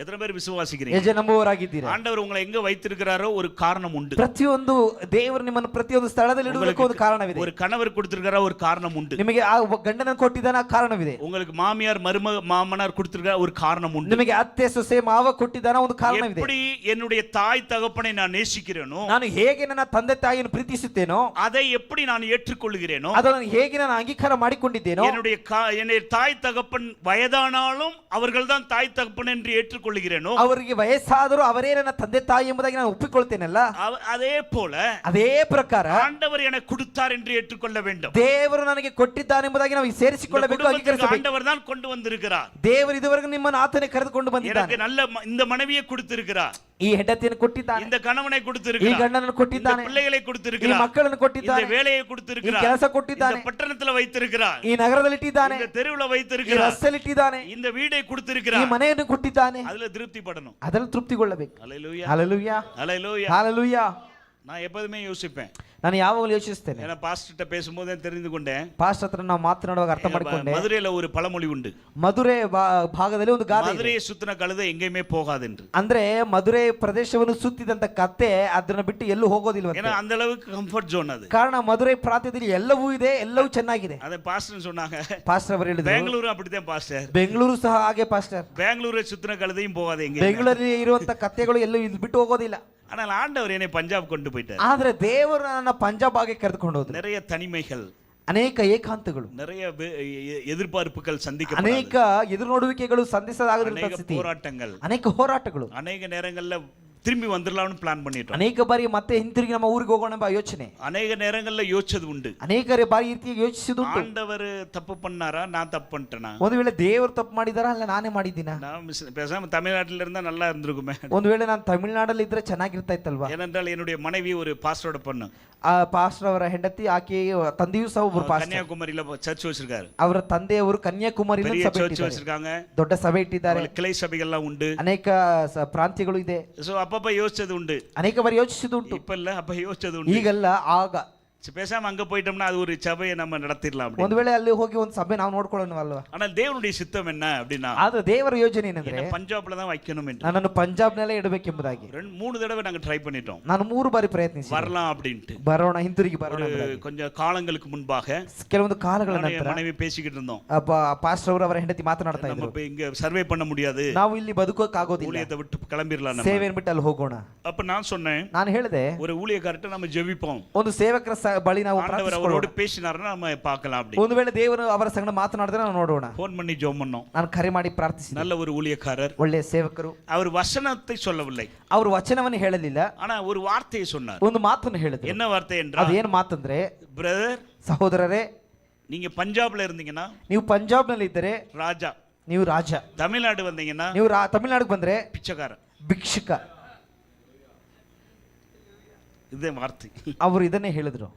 இது ரேமா வார்த்தையை எடுத்துட்டேன். ನಾನು ಇದನ್ನ ದೇವರ ವಾಕ್ಯ ಅಂದ್ರೆ ರೇಮ ಆಗಿ ಸ್ವೀಕರಿಸಿಕೊಂಡೆ. அந்த வார்த்தையில டெலிவரி ஆயிடுச்சு. ಆ ವಾಕ್ಯ ನನ್ನಲ್ಲಿ ಬಿಡುಗಡೆ ಆಯಿತು. செத்தாலும் பழச்சாலும் பஞ்சாப், ಸತ್ತರೂ ಬದುಕಿದ್ರು ಪಂಜಾಬ್ನಲ್ಲೇ. அன்னையில இருந்து ஆரம்பித்தது, ಆ ದಿನದಿಂದ ಆರಂಭಿಸಿತು. கதவுகளை எல்லாம் ஆண்டவர் திறந்தார். ಎಲ್ಲಾ ಮುಚ್ಚಲ್ಪಟ್ಟ ಬಾಗಿಲುಗಳನ್ನು ದೇವರು ತೆಗೆದರು. முகாந்திரம் இல்லாமல் ஆண்டவர் எங்கேயுமே கொண்டு போல. ದೇವರು ಯಾವುದೇ ಉದ್ದೇಶ ಇಲ್ಲದೆ ಕರೆಯೋದಿಲ್ಲ. பக்கத்துல கைப்பிடி சொல்லுங்க, ಪಕ್ಕದಲ್ಲಿ ಕೈ ಕೊಟ್ಟು ಹೇಳಿ, முகாந்திரம் இல்லாமல், ಉದ್ದೇಶವಿಲ್ಲದೆ உங்க வாழ்க்கையில யாரையும் கொடுக்க மாட்டார். ದೇವರು ನಿಮ್ಮ ಜೀವಿತದಲ್ಲಿ ಯಾರನ್ನು ಕೊಡುವುದಿಲ್ಲ. சபைக்கு ஆண்டவர் உங்களை கொண்டு வந்திருக்கிறாரா? ದೇವರು ಈ ಸಭೆಗೆ ನಿಮ್ಮನ್ನು ಕರೆದಿದ್ದಾನಾ? ஒரு முகாந்திரம் உண்டு, ಒಂದು ಉದ್ದೇಶವಿದೆ, ஒரு ரீசன் உண்டு, ಒಂದು ಕಾರಣವಿದೆ. அந்த ரீசன் சில நேரங்களில் ஆரம்பத்துல தெரியாது. ಒಂದು ವೇಳೆ ಆ ಕಾರಣಗಳು ಆರಂಭದಲ್ಲಿ ಗೊತ್ತಾಗದೇ ಇರಬಹುದು, நாட்கள் ஆக ஆக தெரிய வரும். ದಿನಗಳು ಕಳೆಯುತ್ತಾ ಆಮೇಲೆ ಗೊತ್ತಾಗುತ್ತೆ. எத்தனை பேர் ಎಷ್ಟು விசுவாசி? ಜನ ನಂಬುವವರಾಗಿದ್ದೀರಾ? நாட்கள் ஆக ஆக தெரிய வரும். ದಿನಗಳು ಕಳೆಯುತ್ತಾ ಗೊತ್ತಾಗುತ್ತೆ. நிறைய பேர் இங்க வந்து ரட்சிக்கப்பட்டிருப்பீங்க. ಅನೇಕರು ಇಲ್ಲಿ ಬಂದು ರಕ್ಷಣೆ ಹೊಂದಿರ್ತೀರಾ. ஒரு மாற்றத்தை ஆண்டவர் உண்டு பண்ணுவார். ದೇವರು ಒಂದು ಬದಲಾವಣೆ ಮಾಡಿರ್ತಾರೆ. குடும்பத்துல உண்டு பண்ணுவார். ನಿಮ್ಮ ಕುಟುಂಬದಲ್ಲಿ ಮಾಡಿರ್ತಾರೆ. பிள்ளைகளோட வாழ்க்கையில உண்டு பண்ணுவார். ಮಕ್ಕಳ ಜೀವಿತದಲ್ಲಿ ಮಾಡಿರ್ತಾರೆ. கணவனோட வாழ்க்கையில உண்டு பண்ணுவார். ಗಂಡನ ಜೀವಿತದಲ್ಲಿ ಮಾಡಿರ್ತಾರೆ. ரூத்தோட வாழ்க்கையில நீங்க பாருங்க, ರೂತಳ ಜೀವಿತ ನೋಡಿ,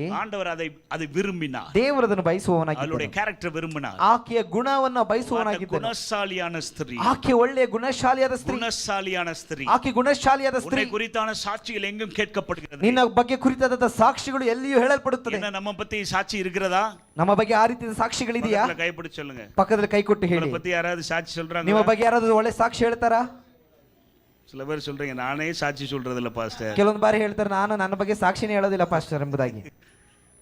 உங்களை பத்தி சாட்சி சொல்லணும். ನಿಮ್ಮ ಬಗ್ಗೆ ಸಾಕ್ಷಿ ಹೇಳಬೇಕು. வேலை ஸ்தலத்துல, ಕೆಲಸದ ಸ್ಥಳದಲ್ಲಿ, உங்க குடும்பத்துல, ಕುಟುಂಬಗಳಲ್ಲಿ, சொந்த பந்தத்தின் மத்தியில, ನಿಮ್ಮ ಸಂಬಂಧಿಕರ ಮಧ್ಯದಲ್ಲಿ, தெருவுல, ರಸ್ತೆಗಳಲ್ಲಿ, படிக்கிற ಸ್ಥಳத்துல, ಓದುವ ಸ್ಥಳಗಳಲ್ಲಿ அதற்கு உங்களை தகுதிப்படுத்த வேண்டும். ಈ ಸಾಕ್ಷಿಗಳು ಉಂಟಾಗುವ ಹಾಗೆ ನಮ್ಮನ್ನು ಯೋಗ್ಯರಾಗಿ ಮಾಡಿಕೊಳ್ಳಬೇಕು. It's not a one day for Ruth. ಈ ರೂತಳಿಗೆ ಇದು ಒಂದು ದಿನದಲ್ಲಿ ನಡೆಯಲಿಲ್ಲ. ஒரு நாள்ல நடக்கல, ಇದು ಒಂದು ದಿನದಲ್ಲಿ ನಡೆಯಲಿಲ್ಲ. 10 வருஷம், 10 ವರ್ಷ, 10 வருஷம் 10 ವರ್ಷ மாமியாரோடு இருந்தால். ಆಕೆ ಅತ್ತೆಯೊಂದಿಗಿದ್ದಳು. ஒருத்தி ஓடிட்டா, ಒಬ್ಬಳು ಹಾಗೆ ಅವಕ್ಕೆ ಊರಿಗೆ ಹೋದ್ಲು. உன்னை வச்சு நான் சமாளிக்க முடியாது. ಒಂದನ್ನು ನಾನು ನಿನ್ನನ್ನಿಟ್ಟು ನಾನು ಸಮಾಲಿಸೋಕೆ ಆಗೋದಿಲ್ಲ. ಅವನು போயிட்டான் இன்னொருத்தி. ಆಕೆ ಹೇಳಿದ್ ನಾನು ಹೋಗ್ತೇನೆ. ಓಲ್ಪಾ ಟಾಟಾ ಬಾಯ್ ಸಿ அப்படி. ಆಕೆ ಹೇಳಿ ಹೋಗಿ ಯಾರು ಬಟ್ ಟಾಟಾ ಬಾಯ್ ಸಿ ಹೇಳಿ ಓಡಿ பஸ் பிடிச்சு ஓடி போயிட்டான். ಆಕೆ ಬಸ್ ಹಿಡಿದು ಹೋದ್ಲು. நிறைய பேர் விட்டுட்டு ஓடுவார்கள். ಅನೇಕರು ಹೀಗೆ ಬಿಟ್ಟು ಹೋಗ್ತಾರೆ. நம்ம விட்டுட்டு ஓடக்கூடாது. ನಾವು ಬಿಟ್ಟು ಹೋಗಬಾರದು. பக்கத்துல பிடிச்சு விட்டுட்டு ஓடக்கூடாது. ಪಕ್ಕದಲ್ಲಿ ಕೈ ಕೊಟ್ಟು ಹೇಳಿ ಬಿಟ್ಟು ಓಡಿ ಹೋಗಬೇಡಿ. கல்யாணம் முடிச்ச மறுநாளே வந்து கணவர்கிட்ட பாவமா இருப்பான். ಮದುವೆಯಾದ ಮರುದಿನವೇ ಗಂಡ ನೋಡಕ್ಕೆ ಪಾಪದ ಆಗಿರ್ತಾನೆ. உனக்கு என்ன சேரி வேணுமா? ನಿನಗೇನು ಸೀರೆ ಬೇಕಾ? உன்னை வெளியே கூட்டு போகணுமா? ಹೊರಗಡೆ ಕರ್ಕೊಂಡು ಹೋಗ್ಬೇಕಾ? சாப்பாடு கொண்டு போகணுமா? ಊಟಕ್ಕೆ ಕರ್ಕೊಂಡು ಹೋಗ್ಲಾ? இல்ல இல்ல அதெல்லாம் வேணாம் எனக்கு. ಆ ಹೆಂಡತಿ ಹೇಳ್ತಿಲ್ಲ ಅದೆಲ್ಲ ನನಗೆ ಬೇಡ. வேற என்னதே வேணும் உனக்கு? ನಿನಗೆ ಬೇರೆ ಏನಮ್ಮ ಬೇಕು? தனிமை தேவைப்படுகிறது. ನನಗೆ ಏಕಾಂತ ಬೇಕಾಗಿದೆ. என்ன தேவைப்படுகிறது? ಏನ್ ಬೇಕಾಗಿದೆ? தனிமை தேவைப்படுகிறது. ಏಕಾಂತ ಬೇಕಾಗಿದೆ. நீங்க தனிமையை விரும்பினீங்கன்னா ನೀವು ಏಕಾಂತ ಬಯಸುವುದಾದರೆ தேவ உறவுல இருந்து பிரிக்கப்படுவீர்கள். ದೇವರ ಸಂಬಂಧದಿಂದ ದೂರ ಮಾಡಲ್ಪಡುತ್ತೀರಾ. பிசாசின் சத்தம் கேட்கப்படும். ಆಗ ಸೈತಾನ ಶಬ್ದ ನಿಮಗೆ ಕೇಳಿಸುತ್ತದೆ. உண்மையை சொல்றது. ನಾನು ಸತ್ಯವನ್ನು ಹೇಳ್ತೇನೆ. சபை என்பது என்ன? ಸಭೆ ಎಂಬುದು ಏನು? ஐக்கியத்தை குறிக்கிறது. ಅದು ಐಕ್ಯತೆ ಸೂಚಿಸುತ್ತದೆ. ஐக்கியத்துக்குள்ள சில காரியங்கள் நடக்கும். ಐಕ್ಯತೆಯಲ್ಲಿ ಬೇರೆ ಬೇರೆ ಕಾರ್ಯ ನಡೆಯುತ್ತದೆ. குடும்பம் என்பது என்ன? ಕುಟುಂಬ ಅಂದ್ರೆ ಏನು? ஒரு ஐக்கியத்தை குறிக்கிறது. ಒಂದು ಐಕ್ಯತೆ ನಡೆಯುತ್ತದೆ. அதுக்குள்ள நிறைய காரியங்கள் நடக்கும். ಅದರೊಳಗೆ ಅನೇಕ ಕಾರ್ಯ ನಡೆಯುತ್ತದೆ. நம்ம தான் அதை இது பண்ணி போக வேண்டும். ನಾವು ಅದನ್ನು ಸುಧಾರಿಸಿ ಹೋಗಬೇಕು. அநேக நேரங்களில் கஷ்டமாக இருக்கும். ಒಂದು ವೇಳೆ ಅನೇಕ ಬಾರಿ ಕಷ್ಟವಾಗಿರಬಹುದು. சில நேரங்களில் உடனே ஃபோன் பண்ணி அம்மாக்கு சொல்லலட்டி அன்னைக்கு தூக்கம் வராது. ಕೆಲವೊಂದು ಬಾರಿ ಇದು ಕಾರ್ಯಗಳು ನಡೆದಿರುವ ಕಾರ್ಯ ಅಮ್ಮಗೆ ಹೇಳಲಿಲ್ಲ ಅಂದ್ರೆ ನಿದ್ರೆ ಬರೋದಿಲ್ಲ. அக்கா தங்கச்சிக்கு சொல்லாட்டி தூக்கம் வராது. ಅಕ್ಕ ತಂಗಿಗೆ ಹೇಳದಿದ್ರೆ ನಿದ್ರೆ ಬರೋದಿಲ್ಲ. யாருக்கு சொல்லாட்டி தூக்கம் வராது. ಯಾರು ಹೇಳದಿದ್ರೆ ನಿದ್ರೆ ಬರೋದಿಲ್ಲ. ஆனா அது ஒரு காரியமாகவே இருக்காது. ಆದ್ರೆ ಅದೊಂದು ದೊಡ್ಡ ವಿಷಯವಾಗೇ ಇರೋದಿಲ್ಲ. ஹல்லேலூயா. ಹಲ್ಲೆಲೂಯಾ. ரொம்ப முக்கியம். ಬಹು ಮುಖ್ಯವಾದದ್ದು குணசாலியான ஸ்திரீ. ಗುಣಶಾಲಿಯಾದ ಸ್ತ್ರೀ. ஆண்டவர் அன்பு செலுத்துவதற்காக அழைத்திருக்கிறார். ದೇವರು ಪ್ರೀತಿ ಸಲ್ಲಿಸುವುದಕ್ಕಾಗಿ அன்பு ಕರೆದಿದ್ದಾನೆ. செலுத்துவதற்காக அழைத்திருக்கிறார். ದೇವರು ನಮ್ಮನ್ನು ಪ್ರೀತಿ ಸಲ್ಲಿಸುವುದಕ್ಕಾಗಿ ಕರೆದಿದ್ದಾನೆ. அது மட்டுமல்ல, ಅದು ಮಾತ್ರವಲ್ಲ, சாட்சியாக வாழ வேண்டும். ಸಾಕ್ಷಿಗಳಾಗಿ ಬದುಕಬೇಕು. ஆண்டவர் அதை விரும்புகிறார். ದೇವರದನ್ನು ಬಯಸುವವನಾಗಿದ್ದಾನೆ. ஆண்டவர் அதை விரும்புகிறார். ದೇವರದನ್ನು ಬಯಸುವವನಾಗಿದ್ದಾನೆ. சோ நாம் பார்க்கிறோம், ನಾವು ನೋಡ್ತೇವೆ அவருடைய வாழ்க்கை ஆசீர்வாதமாக ಆಕೆ மாறி. ಜೀವಿತ ಆಶೀರ್ವಾದವಾಗಿತ್ತು. ஆண்டவர் அதனால தான் அங்கிருந்து கொண்டு வந்தார். ದೇವರು ಅದಕ್ಕಾಗಿ ಅಲ್ಲಿಂದ ಕರೆದುಕೊಂಡು ಬಂದನು.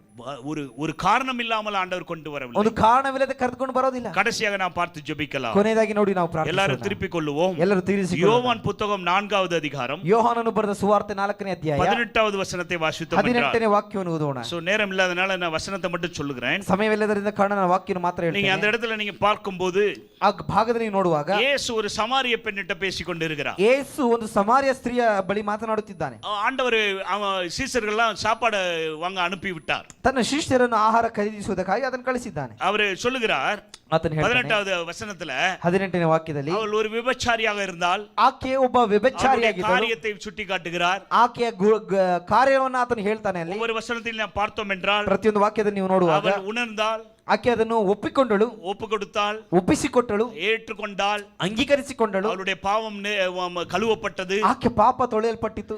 நீங்க அதிலே பார்த்து கொண்டே வந்தோம் என்றால் ನೀವು ಅದನ್ನು ನೋಡುತ್ತಾ ಬರುವಾಗ சீஷர்கள் சாப்பாடு வாங்க போனாங்க. ಶಿಷ್ಯರು ಆಹಾರ ಖರೀದಿಸುವಾಗ சாப்பாடு வாங்கிட்டு வந்துட்டாங்க.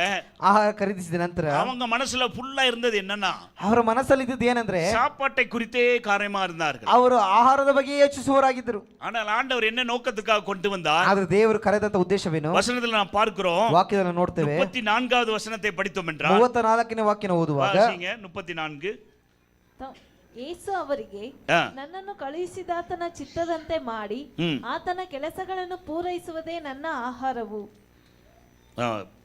இதிலே வாசிங்க கன்னடத்திலே. ಯೇಸು ಅವರಿಗೆ, ನನ್ನನ್ನು ಕಳುಹಿಸಿದಾತನ ಚಿತ್ತದಂತೆ ಮಾಡಿ ಆತನ ಕೆಲಸವನ್ನು ಪೂರೈಸುವುದೇ ನನ್ನ ಆಹಾರವು. அவர்களுடைய எண்ணம் பூரா ஆகாரம் தான். ಅವರ ಉದ್ದೇಶವೆಲ್ಲ ಆಹಾರವಾಗಿತ್ತು. அதனாலதான் ஆண்டவர் என்ன பண்ணாருன்னா, ಅದಕ್ಕಾಗಿ ಯೇಸು ಏನು ಹೇಳಿದ್ರು?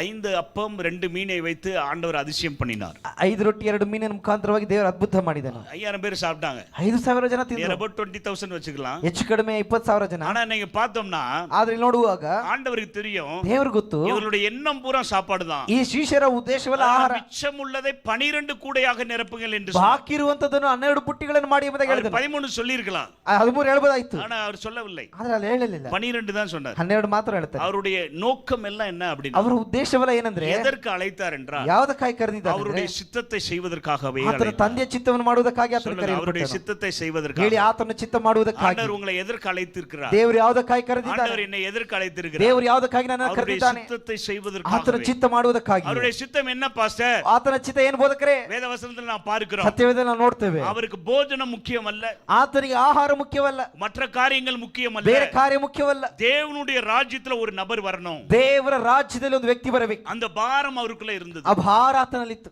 சபையில இந்த பாரம் இருக்க வேண்டும். ಸಭೆಯಲ್ಲಿ ಆ ಭಾರವಿತ್ತು. சகோதரனே சகோதரியே, ಸಹೋದರನೇ உங்களுடைய ಸಹೋದರಿ, வாழ்க்கையில இது ரொம்ப முக்கியமாக ನಿಮ್ಮ இருக்கிறது. ಜೀವಿತಗಳಲ್ಲಿ ಇದು அந்த ಬಹುಮುಖ್ಯವಾಗಿತ್ತು. பாரத்தை ஒரு நாளும் நீங்கள் இழந்து விடக்கூடாது. ಆ ಭಾರವನ್ನು ಒಂದು ದಿನ ಕಳೆದುಕೊಳ್ಳಬಾರದು. நீங்க புதிய ஏற்பாட்டின்படி பார்த்தோம் என்றால், ನೀವು ಹೊಸ ಒಡಂಬಡಿಕೆ ಪ್ರಕಾರ ನೋಡುವುದಾದರೆ எல்லாரும் சுவிசேஷம் அறிவிக்க வேண்டும். ಎಲ್ಲರೂ ಸುವಾರ್ತೆ ಸಾರಬೇಕು. வாய்ப்பு கிடைக்கும் போதும் சரி, ಅವಕಾಶ ಸಿಕ್ಕಾಗಲೂ வாய்ப்பு ಸರಿ, கிடைக்காத போதும் சரி, ಅವಕಾಶ ಸಿಗದೇ அந்த ಇರುವಾಗಲೂ ಸರಿ, வாய்ப்பை உருவாக்குறவர்களாக கூட ನಾವು ಅವಕಾಶವನ್ನು நாம் ರೂಪಿಸುವವರಾಗಿದ್ದು தேவனுடைய ராஜ்யத்துல பயன்பட வேண்டும். ದೇವರ ರಾಜ್ಯಕ್ಕೆ எத்தனை ಉಪಯೋಗವುಳ್ಳವರಾಗಿರಬೇಕು. பேர் விசுவாசிக்கிறீர்கள்? ಯೇಸು ನಂಬುವವರಾಗಿದ್ದೀರಾ? நாம் பயன்பட வேண்டும். ನಾವೆಲ್ಲ இந்த ಉಪಯೋಗವುಳ್ಳವರಾಗಿರಬೇಕು. இடத்துல நாம் பார்க்கிறோம், ಈ ಸ್ಥಳದಲ್ಲಿ ನೋಡ್ತೇವೆ, மற்றவர்கள் யோசித்தார்கள், ಇತರರು ಯೋಚಿಸಿದರು, இந்த பெண்ணோடு பேசிக்கொண்டு இருக்கிறார் ಈ என்று. ಸ್ತ್ರೀಯ ಸಂಗಡ ಇತರ ಮಾತನಾಡ್ತಾ ஆனால் ಇದ್ದಾನೆ. ஆண்டவர் பெரிய பிளான் வைத்திருந்தார். ಆದರೆ ಆಕೆ ಮುಖದ ದೇವರಿಗೆ ದೊಡ್ಡ ಯೋಚನೆ ಇದೆ. சுவிசேஷத்தை அந்த பெண்ணுக்கு கொண்டு போனார். ಆ ಸುವಾರ್ತೆ ಆ ಮಹಿಳೆಗೆ ಸ್ತ್ರೀಗೆ அந்த ಕೊಟ್ಟರೆ, பெண்ணு கிராமத்துக்குள்ள போனா, ಆ ಸ್ತ್ರೀ ಗ್ರಾಮದ ಒಳಗೆ அந்த ಹೋದರೆ கிராமத்து முழு நபர்களும் இயேசுவிடம் ಆ வந்தார்கள். ಗ್ರಾಮದ ಎಲ್ಲಾ ಜನರು ಯೇಸುವಿನ ಬಳಿಗೆ ಬಂದರು. வசனத்துல போடப்பட்டிருக்கிறது, ವಾಕ್ಯದಲ್ಲಿ ಹಾಕಲ್ಪಟ್ಟಿದೆ, அநேகர் இயேசுவை ஏற்றுக்கொண்டு விசுவாசித்தார்கள். ಅನೇಕರು ಯೇಸುವನ್ನು ನಂಬಿ ಆತ ವಿಶ್ವಾಸಿಸಿದರು. நாம செய்கிற ஒரு சின்ன ஊழியம், ನಾವು ಮಾಡುವಂತ ಒಂದು ಚಿಕ್ಕ ಸೇವೆ, ஒரு சின்ன நபர்ட்ட இயேசுவை இன்ட்ரோ듀ce பண்ணும்போது, ಒಂದು ಚಿಕ್ಕ ಮನುಷ್ಯನ ಸಂಗಡ அது ಯೇಸುವನ್ನು ನಾವು எங்க போய் பெரிய ಪರಿಚಯಿಸುವಾಗ காரியத்தை செய்யும் என்று யாருக்கும் தெரியாது. ಅದು ಹೊರಗಡೆ ಎಷ್ಟು ದೊಡ್ಡ ಕಾರ್ಯ ಮಾಡುತ್ತೆ ಯಾರಿಗೂ ಗೊತ್ತಿಲ್ಲ. என்னுடைய வாழ்க்கையில ஒரு அனுபவத்தை சொல்லுகிறேன். ನನ್ನ ಜೀವನದ ಒಂದು ಅನುಭವ ಹೇಳ್ತೇನೆ. ஆரம்ப நாட்களில் ಆರಂಭ ದಿನಗಳಲ್ಲಿ நான் பைக் வைத்திருந்தேன். ನಾನು ಬೈಕ್ ಇಟ್ಟಿದ್ದೆ. எங்க ஊர்ல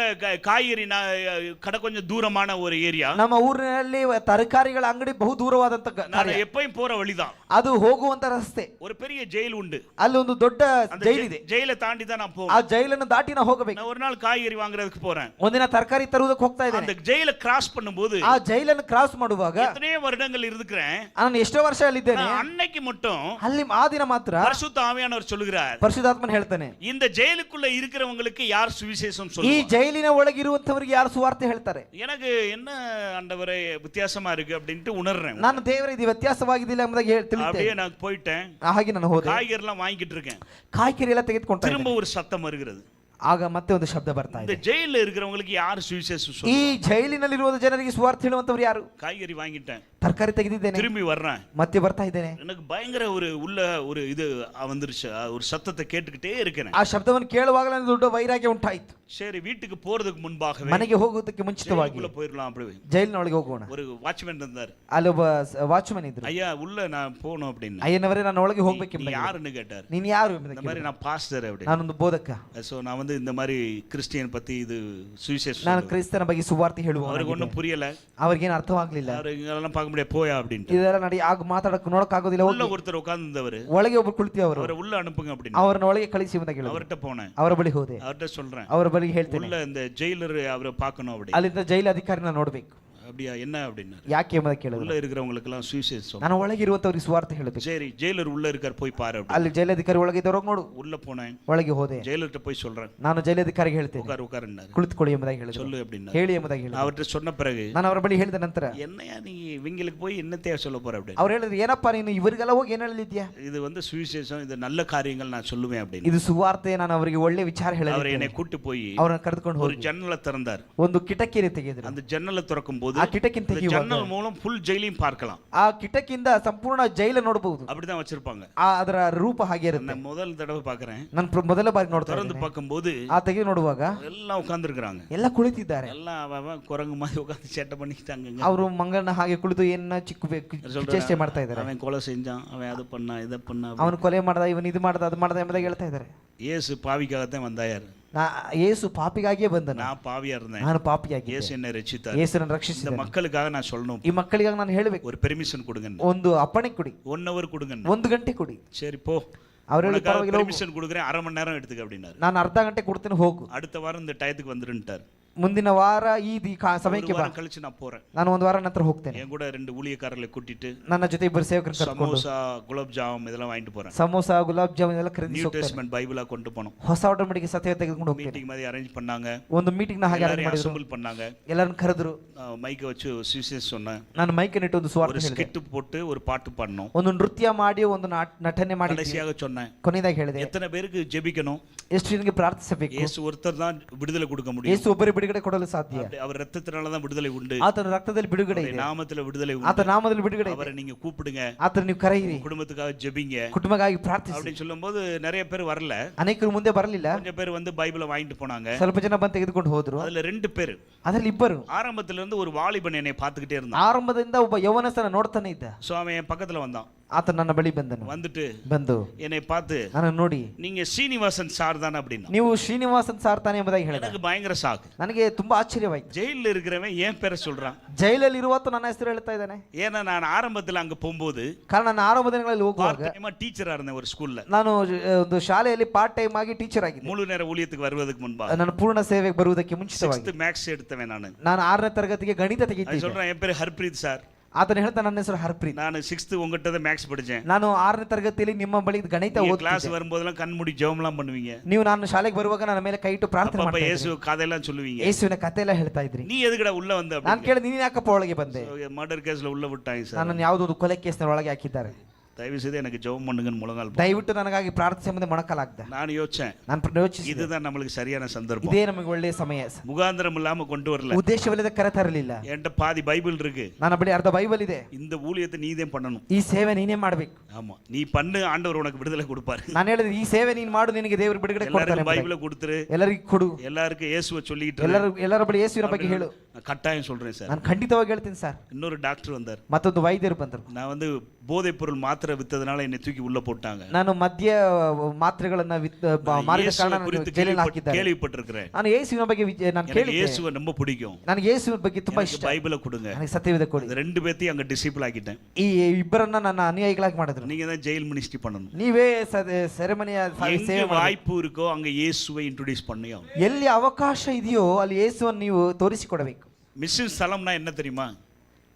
மிஷனரி ஸ்தலம் என்றால் என்ன? ಒಂದು ಮಿಷನರಿಯ ಸ್ಥಳ ಅಂದ್ರೆ ಯಾವುದು ಗೊತ್ತಾ? இயேசு இங்க போலையா, அது ஒரு மிஷனரி ஸ்தலம். ಯೇಸು ಈ ಸ್ಥಳಕ್ಕೆ ಹೋಗಲಿಲ್ವಾ, ಅದು ಒಂದು ಮಿಷನರಿಯ ಸ್ಥಳ. உங்க பக்கத்துல எவ்வளவு பேர் இருப்பாங்க? ನಿಮ್ಮ ಪಕ್ಕದಲ್ಲಿ ಎಷ್ಟೋ ಜನ ಇದ್ದಾರೆ. உங்க கூட வேலை பார்ப்பாங்க, ಕೆಲಸ ಮಾಡುವವರಾಗಿರ್ತಾರೆ, உங்க தெருவுல இருக்கலாம், ರಸ್ತೆಯಲ್ಲಿ ಇರುವಂತವರಾಗಿರ್ತಾರೆ, உங்களோட பயணிக்கலாம், ನಿಮ್ಮ ಜೊತೆ ಪ್ರಯಾಣಿಸಬಹುದು. எவ்வளவோ பேரிட்ட நாம் பேசுகிறோம், ಎಷ್ಟೋ ಜನ ಸ್ಥಳಗಳನ್ನ ಮಾತನಾಡೋಣ. இயேசுவை குறித்து சொல்கிறோமா? ಆದ್ರೆ ಯೇಸುವಿನ ಬಗ್ಗೆ ಹೇಳ್ತೀವಾ? ஏன்? ಯಾಕೆ? நம்மளுக்குள்ள ஒரு வெக்கம், ನಮ್ಮಲ್ಲಿ ಒಂದು ನಾಚಿಕೆ, நம்மளுக்குள்ள ஒரு வெக்கம், ನಮ್ಮಲ್ಲಿ ಒಂದು ನಾಚಿಕೆ. அது மட்டுமல்ல, ಅದು ಮಾತ್ರವಲ್ಲ, அபிஷேகத்துல வளர வேண்டும். ನಾವು ಅಭಿಷೇಕದಲ್ಲಿ ಬೆಳೆಯಬೇಕು, வெட்கப்படக்கூடாது. ನಾವು ಸಂಕೋಚ ಪಡಬಾರದು. அதுதான் தேவனுடைய சித்தமாக இருக்கு. ಅದೇ ದೇವರ ಚಿತ್ತವಾಗಿದೆ. இயேசு வெட்கப்படவே இல்லை. ಯೇಸು ಸಂಕೋಚ ಪಡಲಿಲ್ಲ. அவன் சீசர் கூட சந்தேகப்பட்டான். ಆತನು ಶಿಷ್ಯನ ಸಹ ಆತನ ಸಂದೇಹಪಟ್ಟನು. இவர் ஒரு ஸ்திரியை பார்த்தாலே விபச்சாரம்ன்றவர், ಇವರು ಸ್ತ್ರೀಯ ನೋಡಿದಾಗಲೇ ವ್ಯಭಿಚಾರ ಮಾಡುವವನು ஒரு விபச்சார ஸ்திரியோட பேசிக்கிட்டு இருக்காரு. ಆದ್ರೆ ಈತನು ವ್ಯಭಿಚಾರ ಮಾಡುವಂತ ಸ್ತ್ರೀಯ ಸಂಗಡ ಮಾತನಾಡ್ತಾ ಇದ್ದಾನೆ. வித்தியாசமான எல்லா சூழ்நிலையில் நீங்க பாத்தீங்கன்னா இயேசு எப்படி எல்லாம் சுவிசேஷம் சொன்னாருன்னு பாருங்க. ಯೇಸು ಸುವಾರ್ತೆ ಹೇಳಿದಂತ ವ್ಯತ್ಯಾಸವಾದ ಸನ್ನಿವೇಶಗಳನ್ನು ನೀವು ನೋಡಬಹುದು. பாவிகளுக்காகவே வந்தார், ಪಾಪಿಗಳಿಗಾಗಿಯೇ ಬಂದನು. ஆனா உங்களுக்கெல்லாம் நிறைய ஆப்பர்ச்சுனிಟಿ ಉಂಟು. ಅದು ನಿಮಗೆ ಅನೇಕ ಅವಕಾಶಗಳಿದೆ. எத்தனை பேர் விசுவாசிக்கிறீங்க? ಎಜೆ ನಂಬುವವರಾಗಿದ್ದೀರಾ? உங்களுக்கு ஆப்பர்ச்சுனிಟಿ நிறைய உண்டு. ನಿಮಗೆ ಅವಕಾಶಗಳು ಅನೇಕವಿದೆ. கடைசி நாட்களுக்குள்ள வந்துட்டோம். ಕೊನೆಯ ದಿನಗಳಿಗೆ ಬಂದಿದ್ದೇವೆ. நம்மளை ஆண்டவர் இதற்காக அழைத்திருக்கிறார். ದೇವರು ಇದಕ್ಕಾಗಿ ನಮ್ಮನ್ನು ಕರೆದಿದ್ದಾನೆ. யாரும் எக்ஸ்கியூஸ் சொல்லவே முடியாது. ಯಾರು ನಾವು ಕಾರಣ ಹೇಳಕ್ ಸಾಧ್ಯವಿಲ್ಲ. யாரும் எக்ஸ்கியூஸ் சொல்லவே முடியாது. ಯಾರು ಕಾರಣ ಹೇಳಲು ಸಾಧ್ಯವಿಲ್ಲ. கர்த்தர் அதை விரும்புவது இல்லை. ಕರ್ತನು ಅದನ್ನು ಬಯಸುವುದಿಲ್ಲ. உங்கள் நிமித்தம் யாரும் நரகம் செல்லக்கூடாது. ನಿಮ್ಮ ಮುಖಾಂತರ ಯಾರು ನರಕಕ್ಕೆ ಹೋಗಬಾರದು. பக்கத்துல கைப்பிடி சொல்லுங்க. ಪಕ್ಕದಲ್ಲಿ ಕೈ ಕೊಟ್ಟು ಹೇಳಿ, உங்க நிமித்தம் யாரும் நரகம் செல்லக்கூடாது. ನಿಮ್ಮ ಮುಖಾಂತರ ಯಾರು ನರಕಕ್ಕೆ ಹೋಗಬಾರದು. ஒரே ஒரு காரியத்தை நான் சொல்றேன். ನಾನು ಒಂದೇ ಒಂದು ಕಾರ್ಯ ಹೇಳ್ತೇನೆ. யூ என்ற ஒரு ஊழியத்தை ஆரம்பித்த ஒரு நபர், யூ என்ற ஒரு ஊழியம், ಯು ಎಂಬುದಾಗಿ ಹೇಳುವಂತ ಒಂದು ಸೇವೆ. ஆந்திராவை சேர்ந்தவர், ಆಂಧ್ರ ಪ್ರದೇಶಕ್ಕೆ அவர் பேரு ஈனோக்கு.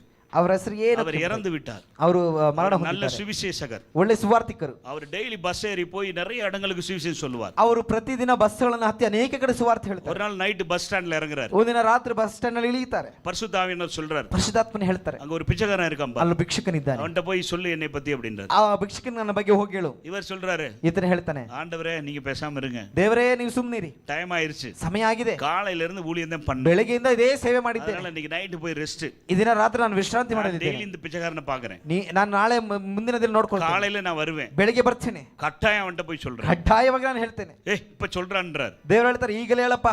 போயிட்டார் வீட்டுக்கு. ಆತನ ಮನೆಗೆ ಹೋದ್ನು. காலையில வர்றாரு. ಬೆಳಿಗ್ಗೆ ಬರ್ತಾನೆ. வந்தா ஒரு கூட்டம் இருந்தது. ಒಂದು ದೊಡ್ಡ ಗುಂಪಲ್ಲಿತ್ತು. என்ன கூட்டம்னு போய் பார்த்தா ಏನು ಗುಂಪನ್ನು ನೋಡುವಾಗ பிச்சைக்காரன் செத்து போயிட்டான். ಭಿಕ್ಷುಕ ಸತ್ತು ಹೋಗಿದ್ದ. ஈனோக்கு அந்த பிச்சைக்காரன் அந்த இறந்து போன பிச்சைக்காரன்ட்ட போய் ಆ ಸತ್ತು ಹೋದ ಭಿಕ್ಷುಕನ ಬಳಿ ಈ ಸೇವಕರು ಹೋಗಿ ಅಳುತ್ತಾ ஆண்டவரை பார்த்து ದೇವರು ನೋಡಿ நான் பெரிய தப்பு பண்ணிட்டேன். ನಾನು ದೊಡ್ಡ ತಪ್ಪು ಮಾಡಿದ್ದೇನೆ. பெரிய தப்பு ನಾನು பண்ணிட்டேன். ದೊಡ್ಡ ತಪ್ಪು எனக்கு ಮಾಡಿದ್ದೇನೆ. ஒரு நல்ல வாய்ப்பு கொடுத்தீங்க. ನನಗೊಂದು ಒಳ್ಳೆ ಅವಕಾಶ நான் ಕೊಟ್ಟರು. நைட் சொல்லியிருந்தேன். ನಾನು ರಾತ್ರಿ ಹೇಳಿದ್ರೆ இவன் பரலோகம் போயிருப்பான். ಇವರು ಪರಲೋಕಕ್ಕೆ ಹೋಗಿರ್ತಾರೆ. கரங்களை தட்டி ஆண்டவருக்கு நன்றி சொல்லு. ದೇವರ ಕೈಗಳು ತಟ್ಟಿ ಮಹಿಮೆ ಪಡಿಸಿ. சகோதரனே சகோதரியே, ಸಹೋದರನೇ ಸಹೋದರಿಯೇ, காலம் கடந்து விட்டது. ಕಾಲವು ಮಿತಿ ಮೀರಿದೆ. ஆண்டவர் உங்கள் மேல அப்படிப்பட்ட ஒரு அபிஷேகத்தையும் அழைப்பையும் வைத்திருக்கிறார். ದೇವರು ನಿಮ್ಮ ಮೇಲೆ ಈ ರೀತಿಯಾದ ಅಭಿಷೇಕವನ್ನ ಕರೆಯುವಿಕೆಯನ್ನು தேவ ಇಟ್ಟಿದ್ದಾನೆ. ರಾಜ್ಯத்திற்கு நீங்கள் பயன்பட வேண்டும். ನೀವು ದೇವರ ರಾಜ್ಯಕ್ಕಾಗಿ ಉಪಯೋಗಿಸಲ್ಪಡಬೇಕು. அவருடைய சித்தம் இதுவாக இருக்கிறது. ಆತನ ಚಿತ್ತ ಇದೇ ಆಗಿದೆ. ಅನೇಕ ಕಾರ್ಯங்கள் ಉಂಟು ಚಿತ್ತத்திற்கு. ಚಿತ್ತಕ್ಕೆ ಅನೇಕ ಕಾರ್ಯಗಳಿವೆ. One of the main God's will is we have to expand the kingdom of God. ಬಹು ಮುಖ್ಯವಾದಂತ ಅತ್ಯಂತ ಶ್ರೇಷ್ಠವಾದ ಕಾರಣ ಏನಂದ್ರೆ ನಾವು ದೇವರ ರಾಜ್ಯವನ್ನು ವಿಸ್ತಾರ ಮಾಡುವುದು. ஆண்டவர் என்னை அங்க வைத்திருக்கிறார். ಅದಕ್ಕಾಗಿ ದೇವರನ್ನು ಪಂಜಾಬ್ ಇಟ್ಟಿದ್ದಾರೆ. ಪಂಜಾಬಿ ಮಕ್ಕಳ ಮಧ್ಯದಲ್ಲಿ வைத்திருக்கிறார். ಅದಕ್ಕಾಗಿ ದೇವರನ್ನು ಪಂಜಾಬಿ ಮಕ್ಕಳ ಮಧ್ಯದಲ್ಲಿ ಇಟ್ಟಿದ್ದಾರೆ. எவ்வளவு எதிர்ப்புகள் உண்டு, ಅನೇಕ ವಿರೋಧಗಳಿದೆ, எவ்வளவு கஷ்டங்கள் உண்டு, ಅನೇಕ ಕಷ್ಟಗಳಿದೆ, எவ்வளவு ಕಠಿಣமான பாதைகள், ಅನೇಕ ಕಠಿಣವಾದ ಹಾದಿಗಳಿದೆ, எவ்வளவு பேர் வெறுப்பார்கள். ಅನೇಕ ಜನ ತಿರಸ್ಕರಿಸ್ತಾರೆ. தேவனுடைய ರಾಜ್யம் ಕಟ್ಟப்பட வேண்டும். ಆದರೂ ದೇವರ ರಾಜ್ಯ ಕಟ್ಟಲ್ಪಡಬೇಕು. ದಿನವೂ ಸಭೆಯಲ್ಲಿ ಆட்கள் ಸೇರ್க்கப்பட வேண்டும். ದಿನವೂ ಸಭೆಯಲ್ಲಿ ಜನರು ಸೇರಿಸಲ್ಪಡಬೇಕು. அதற்காகத்தான் ಅನೇಕ தேவனுக்காக செயல்பட்டார். ಅದಕ್ಕಾಗಿ ಅನೇಕರು ದೇವರಿಗಾಗಿ ಕ್ರಿಯೆ ಮಾಡಿದ್ರು. வசனத்துல போடப்பட்டிருக்கிறது, ವಾಕ್ಯದಲ್ಲಿ ಹಾಕಲ್ಪಟ್ಟಿದೆ, ஒரு நபர் இயேசுவை ஏற்றுக்கொண்டார். ಒಬ್ಬ ಮನುಷ್ಯ ಯೇಸುವನ್ನು ಅಂಗೀಕರಿಸಿದರೆ பரலோகத்துல அவ்வளவு சந்தோஷம், ಪರಲೋಕದಲ್ಲಿ ದೊಡ್ಡ ಸಂತೋಷ, அவ்வளவு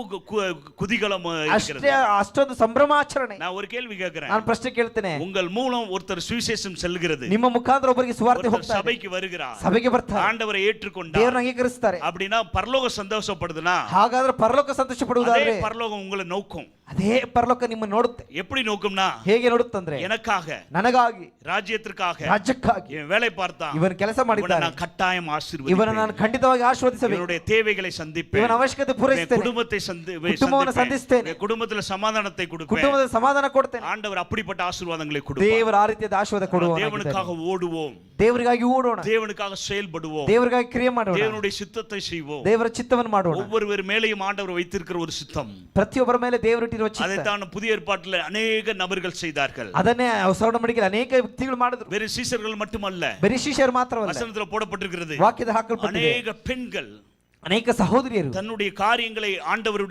ஆண்டவருக்கு நிறைய காணிக்கைகளை கொடுத்தார்கள், ತಮ್ಮ ಕಾರ್ಯಗಳಿಂದ ಅನೇಕ ಕಾಣಿಕೆಗಳನ್ನು ದೇವರಿಗೆ ಕೊಟ್ಟರು, நேரங்களை கொடுத்தார்கள், ಸಮಯವನ್ನು ಕೊಟ್ಟರು, வீடுகளை திறந்து ಮನೆಗಳನ್ನು கொடுத்தார்கள், ತೆರೆದು ಕೊಟ್ಟರು, கூட சென்று ஊழியம் செய்தார்கள், ಜೊತೆಗೆ ಹೋಗಿ ಸೇವೆ ಮಾಡಿದರು, பாடுகளை அனுபவித்தார்கள். ಅವರು ಅನೇಕ ಕಷ್ಟ ಅನುಭವಿಸಿದರು. வசனத்தில் போடப்பட்டிருக்கிறது, ವಾಕ್ಯ ಹಾಕಲ್ಪಟ್ಟಿದೆ, நான் சும்மா சொல்லல, ಸುಮ್ಮನೆ ಹೇಳಲಿಲ್ಲ. அப்போஸ்தலர் அதிகாரத்தில் நீங்க போய் பாருங்க, ಅಪೊಸ್ತಲರ ಕೃತ್ಯಗಳನ್ನು ನೀವು ನೋಡುವಾಗ அநேக பெண்கள் ಅನೇಕ ಸಹೋದರಿಯರು ஊழியம் பண்ணினார்கள், ಸೇವೆ ಮಾಡಿದ್ದಾರೆ. ஆண்டவர் அதை விரும்புகிறார். ದೇವರನ್ನು ಬಯಸುವವನಾಗಿದ್ದಾರೆ. செய்யணுங்க, ನಾವು ಸೇವೆ ಮಾಡಬೇಕು, செய்யணுங்க. ಮಾಡಬೇಕು. ஒரு காலத்துல சபை இப்படியாக இருந்தது, ಒಂದು ಕಾಲದಲ್ಲಿ ಸಭೆ ಹೀಗಾಗಿ, சபை முடிந்த பிறகு ಸಭೆ ಮುಗಿದ ನಂತರ எல்லாரும் வீட்டுக்கு போக மாட்டாங்க, ಎಲ್ಲರೂ ಮನೆಗೆ ಹೋಗ್ತಾ ಇರಲಿಲ್ಲ, கிராமத்திற்கு போவார்கள், ಗ್ರಾಮಗಳಿಗೆ ಹೋಗ್ತಾ ಇದ್ರು, ரட்சிக்கப்படாத இடங்களுக்கு ರಕ್ಷಣೆ போவார்கள், ಹೊಂದಿರುವ ಜನರ ಮಧ್ಯೆ ಹೋಗ್ತಾ நடந்து ಇದ್ರು, ஜெபம் பண்ணுவாங்க, ನಡೆದು ಪ್ರಾರ್ಥಿಸ್ತಾ ಇದ್ರು, சுவிசேஷம் சொல்லுவார்கள், ಸುವಾರ್ತೆ ಹೇಳ್ತಾ ಇದ್ರು, வாய்ப்புகளை பயன்படுத்துவார்கள். ಅವಕಾಶ ಉಪಯೋಗಿಸಿಕೊಳ್ಳುತ್ತಾ ಇದ್ರು. இப்ப ಸಭைಗೆ வரதே பெருசாச்சு, ಈಗ ಸಭೆಗೆ ಬರೋದು ದೊಡ್ಡ ವಿಷಯ ಆಗಿದೆ. சபைக்கு வர்றதே பெருசாயிருச்சு, ಸಭೆಗೆ ಬರೋದು ದೊಡ್ಡ ವಿಷಯ, அதே கஷ்டமாயிருச்சு. இப்ப ಅದೇ ಕಷ್ಟವಾಗಿದೆ. ஹல்லேலூயா, ಹಲ್ಲೆಲೂಯಾ. ஆண்டவர் அதை சித்தமாக கருதுகிறார், ದೇವರದನ್ನು ಆತನ ಚಿತ್ತವಾಗಿ சித்தத்தை ನೋಡುವವನಾಗಿದ್ದಾನೆ, செய்வதற்காக அழைத்திருக்கிறார். ಆತನ ಚಿತ್ತ ಮಾಡುವುದಕ್ಕಾಗಿ எல்லாரும் எழுந்திருந்து நாம் ஜெபிக்கலாம், ನಾವೆಲ್ಲರೂ ಹಾಗೆ ಎದ್ದು ನಿಂತು எல்லாரும் எழுந்திருந்து ಪ್ರಾರ್ಥಿಸೋಣ. நாம் ஜெபிக்கலாம், ನಾವೆಲ್ಲರೂ ಹಾಗೆ ಎದ್ದು ನಿಂತು எல்லாரும் ಪ್ರಾರ್ಥಿಸೋಣ. எழுந்திருக்கலாம். ಎಲ್ಲರೂ ಹಾಗೆ ಎದ್ದು ನಿಂತುಕೊಳ್ಳೋಣ. நான் பார்க்கிறோம், ನಾವು ನೋಡೋಣ, முகாந்திரம் இல்லாமல் தேவன் அழைக்கவில்லை. ಉದ್ದೇಶವಿಲ್ಲದೆ ದೇವರು எல்லாரும் ಕರೆಯುವುದಿಲ್ಲ. கண்களை மூடியவர்களாக, ಎಲ್ಲರೂ ಕಣ್ಣುಗಳನ್ನು ಮುಚ್ಚಿದವರಾಗಿ, ஒப்பு கொடுத்தவர்களாக, ತಮ್ಮನ್ನು ಒಪ್ಪಿಸಿಕೊಟ್ಟವರಾಗಿ, எல்லாரும் கண்களை மூடிக்கொள்ளுங்க, ಎಲ್ಲರೂ ಕಣ್ಣುಗಳನ್ನು எல்லாரும் ಮುಚ್ಚೋಣ, கண்களை ಎಲ್ಲರೂ மூடிக்கொள்ளுங்க, ಕಣ್ಣುಗಳನ್ನು ಮುಚ್ಚೋಣ, உங்களை ஒப்பு கொடுங்க. ஒரு ನಿಮ್ಮನ್ನು நிமிஷம் கூட. ಒಪ್ಪಿಸಿಕೊಡಿ. முகாந்திரம் இல்லாமல் ಕಾರಣವಿಲ್ಲದೆ ஆண்டவர் உங்களுடைய வாழ்க்கையில எதுவுமே செய்ய ದೇವರು ನಿಮ್ಮ ಜೀವಿತಗಳಲ್ಲಿ ಏನು ಮಾಡುವುದಿಲ್ಲ. சகோதரனே சகோதரி, ಪ್ರೀತಿಯ ಸಹೋದರ கொடுத்த ಸಹೋದರನೇ, படிப்பாக இருக்கலாம், ನೀವು ಓದಿರುವಂತ ವಿದ್ಯಾಭ್ಯಾಸವಾಗಿರಬಹುದು, நல்ல குடும்பமாக இருக்கலாம், ಒಂದು ವೇಳೆ ಒಳ್ಳೆ ಕುಟುಂಬವಾಗಿರಬಹುದು, உனக்கு கொடுத்த வேலையாக ಒಂದು இருக்கலாம், ವೇಳೆ ಕೊಟ್ಟ ಕೆಲಸವಾಗಿರಬಹುದು, உனக்கு கொடுத்த கணவனாக இருக்கலாம், ಒಂದು ವೇಳೆ ನಿನಗೆ ಕೊಟ್ಟ உனக்கு கொடுத்த ಗಂಡನಾಗಿರಬಹುದು, மனைவியாக இருக்கலாம், ನಿನಗೆ ಕೊಟ್ಟ ಹೆಂಡತಿಯಾಗಿರಬಹುದು, கொடுத்த பிள்ளைகளாக ಕೊಟ್ಟ இருக்கலாம், ಮಕ್ಕಳಾಗಿರಬಹುದು, எல்லாம் முகாந்திரத்தோடு ஆண்டவர் செய்கிறார். ಎಲ್ಲವನ್ನು ಉದ್ದೇಶದೊಂದಿಗೆ ಕೊಟ್ಟಿದ್ದಾನೆ. Behind everything is some purpose is there. ಎಲ್ಲ ಕಾರ್ಯಗಳ ಹಿಂದೆ ಒಂದು ಉದ್ದೇಶವಿದೆ. உன்னை குறித்து ஒரு நோக்கத்தை வைத்திருக்கிறார். ನಿನ್ನ ಬಗ್ಗೆ ಒಂದು ಉದ್ದೇಶವನ್ನು ಇಟ್ಟಿದ್ದಾನೆ. என்ன நோக்கம் என்றால், ಅದು ಯಾವ ಉದ್ದೇಶ ಅಂದ್ರೆ, மூன்று காரியத்தை நாம் பார்த்தோம். ನಾವು ಮೂರು ಕಾರ್ಯಗಳನ್ನು ನೋಡಿದ್ದೇವೆ. யுத்தம் செய்வதற்காக ஆண்டவர் உங்களை அழைத்திருக்கிறார். ದೇವರು ಯುದ್ಧ ಮಾಡುವುದಕ್ಕಾಗಿ ಕರೆದಿದ್ದಾನೆ. தேவனுடைய கரத்துல நின்று யுத்தம் செய்ய வேண்டும். ನಾವು ದೇವರ ಹಸ್ತಗಳಲ್ಲಿ ಇರುವಂತವರಾಗಿ ಯುದ್ಧ ಮಾಡಬೇಕು. எல்லாரும் வாயில திறந்து ஜெபம் பண்ணுங்க. ಎಲ್ಲರೂ ಬಾಯಿಗಳನ್ನು ತೆಗೆದು ஆண்டவரே, ஒரு யுத்த வீராங்கனையாக என்னை உருவாக்குங்க. ದೇವರೇ, ಯುದ್ಧ ವೀರೆಯಾಗಿ ನನ್ನನ್ನು யுத்த வீரரான உருவாக்குங்க ஆண்டவரே. ನಾನು ಯುದ್ಧ ವೀರನಾಗಿ ನಿಲ್ಲಿಸು. ஆவிக்குரிய யுத்தத்துல ಆತ್ಮಿಕ ಯುದ್ಧದಲ್ಲಿ நான் ஜெயிக்கணும் ஆண்டவரே. ನಾನು ಜಯಿಸಬೇಕಪ್ಪ. நான் ஜெயிக்கணும் ನಾನು ஆண்டவரே. ಜಯಿಸಬೇಕು ಸ್ವಾಮಿ. பாவத்திற்கு எதிரான யுத்தத்துல, ಪಾಪಕ್ಕೆ ವಿರುದ್ಧವಾದ ಯುದ್ಧದಲ್ಲಿ, ஆண்டவரே, பிசாசுக்கு எதிரான யுத்தத்துல, ಸೈತಾನಿಗೆ ವಿರುದ್ಧವಾದ ಯುದ್ಧದಲ್ಲಿ, ஸ்ட்ராங்ஹோல்ட்ஸ் அரண்களுக்கு எதிரான யுத்தத்துல ಅನೇಕ ವಾಯುಮಂಡಲಗಳ நான் ವಿರುದ್ಧವಾಗಿ ஜெயிக்கணும் ಓ ஆண்டவரே. ನಾನು ಜಯಿಸಬೇಕು. என் மேல உங்க கரம் ನನ್ನ வருவதாக, ಮೇಲೆ ನಿನ್ನ ಹಸ್ತ ಬರಲಿ, என் மேல உங்க அபிஷேகம் வருவதாக, ಅಭಿಷೇಕ ಬರಲಿ, என் மேல உங்க ரேமா வேர்டு ನನ್ನ வருவதாக, ಮೇಲೆ ನಿನ್ನ ರೇಮ ವಾಕ್ಯ ಬರಲಿ, எனக்கு அபிஷேகத்தை கொடுங்க ஆண்டவரே. ಅಭಿಷೇಕವನ್ನು ಕೊಡು. நான் ஜெபிக்கணும் ஆண்டவரே. ಓ ಪ್ರಾರ್ಥಿಸಬೇಕಪ್ಪ. மணிக்கணக்காக ஜெபிக்கணும் ஆண்டவரே. ಗಂಟೆಗಟ್ಟಲೆ ಪ್ರಾರ್ಥಿಸಬೇಕು. நான் ஆவிக்குரிய விதத்துல வளரணும் ಆತ್ಮಿಕ ஆண்டவரೇ. ವಿಧದಲ್ಲಿ ಬೆಳಿಬೇಕು. ஆண்டவரே, என்னை வளர்ப்புங்க ಓ ஆண்டவரೇ. ನನ್ನನ್ನು ಬೆಳೆಸು ಸ್ವಾಮಿ. இரண்டாவது, அன்பு ಎರಡನೇದಾಗಿ செலுத்துவதற்காக ಪ್ರೀತಿ ಮಾಡುವಂತೆ, முகாந்திரம் இல்லாமல் ஆண்டவர் ಓ கொண்டு வரவில்லை. ಉದ್ದೇಶವಿಲ್ಲದೆ ನೀನು ಕರೆಯುವುದಿಲ್ಲ. ஆண்டவர் இன்னும் கொண்டு போவார், ದೇವರು ನಿನ್ನನ್ನು ಇನ್ನು ಮುಂದೆ ಕರೆದುಕೊಂಡು ಹೋಗ್ತಾನೆ. இன்னும் கொண்டு போவார். ಇನ್ನು ಮುಂದೆ ಕರೆದುಕೊಂಡು ரூத் ಹೋಗ್ತಾನೆ. அழுது கொண்டிருக்கவில்லை. ರೂತಳು ಅಳುತ್ತಿರಲಿಲ್ಲ. எனக்கு இழப்பு வந்து விட்டது, ಓ ಈ ಕಳೆದುಕೊಂಡಿದ್ದೇನೆ, என் வாழ்க்கை மூடி விட்டது, ನನ್ನ ಜೀವನ ಮುಗಿದಿದೆ, எனக்கு இனிமேல் எதிர்காலம் இல்லை ಓ என்று ನನಗೆ ಭವಿಷ್ಯ ಇಲ್ಲ. வசனத்தில் போடப்பட்டிருக்கிறது. ವಾಕ್ಯ ಹೇಳುತ್ತದೆ. அன்பு செலுத்திக் கொண்டே இருந்தார், ಆಕೆ ಪ್ರೀತಿ ಮಾಡುತ್ತಲೇ அன்பு ಇದ್ದಳು, செலுத்திக் கொண்டே இருந்தார், ಪ್ರೀತಿ ಮಾಡುತ್ತಿದ್ದಲೇ, அன்பை விட்டு விடவே இல்லை. ಪ್ರೀತಿಯನ್ನು ಆಕೆ ಬಿಡಲಿಲ್ಲ. எவ்வளவு வறுமைகள் இருந்தது, ಅನೇಕ ಬಡತನವಿತ್ತು, எவ்வளவு கஷ்டங்கள் இருந்தது, ಅನೇಕ ಕಷ್ಟಗಳಿತ್ತು, ஆனால் விடவில்லை. ಬಿಡಲಿಲ್ಲ. அன்பு செலுத்திக் கொண்டே ಆಕೆ இருந்தார். ಪ್ರೀತಿ ಮಾಡುತ್ತಿದ್ದಳು. அதற்காகத்தான் அழைத்திருக்கிறார். ಓ ದೇವರು ಅದಕ್ಕಾಗಿ ಕರೆದಿದ್ದಾನೆ. ஆண்டவர் ஒரு வசனத்தை கொடுத்தார் காலையில, ಬೆಳಗಿನ ಜಾವದಲ್ಲಿ ದೇವರು ಒಂದು ವಾಕ್ಯ ಕೊಟ್ಟರು. நன்மை செய்து ಆತನು நீங்க ಒಳ್ಳೆಯದನ್ನು ಮಾಡಿ, நன்மை செய்தல சோர்ந்து போகாதீர்கள். ಒಳ್ಳೆಯದನ್ನು ಮಾಡುವುದರಲ್ಲಿ ನೀನು ಬಳಲಿ ಹೋಗಬೇಡ. ஏற்ற காலத்துல அறுவடை உண்டு, ತಕ್ಕ ಕಾಲದಲ್ಲಿ ಸುಗ್ಗಿವೆ, ஏற்ற காலத்துல அறுவடை உண்டு. ತಕ್ಕ ಕಾಲನಿಗೆ ಸುಗ್ಗಿ ಕಾಲ ಬರುವುದು. எப்படி குணசாலியான ஸ்திரியான ரூத்துக்கு அறுவடை உண்டோ, ಹೇಗೆ ಗುಣಶಾಲಿಯಾದ ಋತುಗಳಿಗೆ ಸುಗ್ಗಿ ಕಾಲ ಇತ್ತು, உனக்கு ஒரு அறுவடை உண்டு. ನಿನಗೊಂದು ಸುಗ್ಗಿ ಕಾಲವಿದೆ. உன் குடும்பத்துல ஒரு அறுவடை உண்டு. ಓ ನಿನ್ನ ಕುಟುಂಬದಲ್ಲಿ ಸುಗ್ಗಿ ಕಾಲವಿದೆ. நல்ல காரியங்களை நீ விதைத்துக் கொண்டு இருக்கிறாய். ನೀನು ಒಳ್ಳೆ ಕಾರ್ಯಗಳನ್ನು ಬಿತ್ತುತ್ತಿದ್ದೀಯಾ. இயேசுவின் அன்பை விதைத்துக் கொண்டு இருக்கிறாய். ಯೇಸುವಿನ ಪ್ರೀತಿಯನ್ನು ಬಿತ್ತುತ್ತಿದ್ದೀಯಾ. மற்றவர்களை மன்னித்துக் கொண்டு இருக்கிறாய். ನೀನು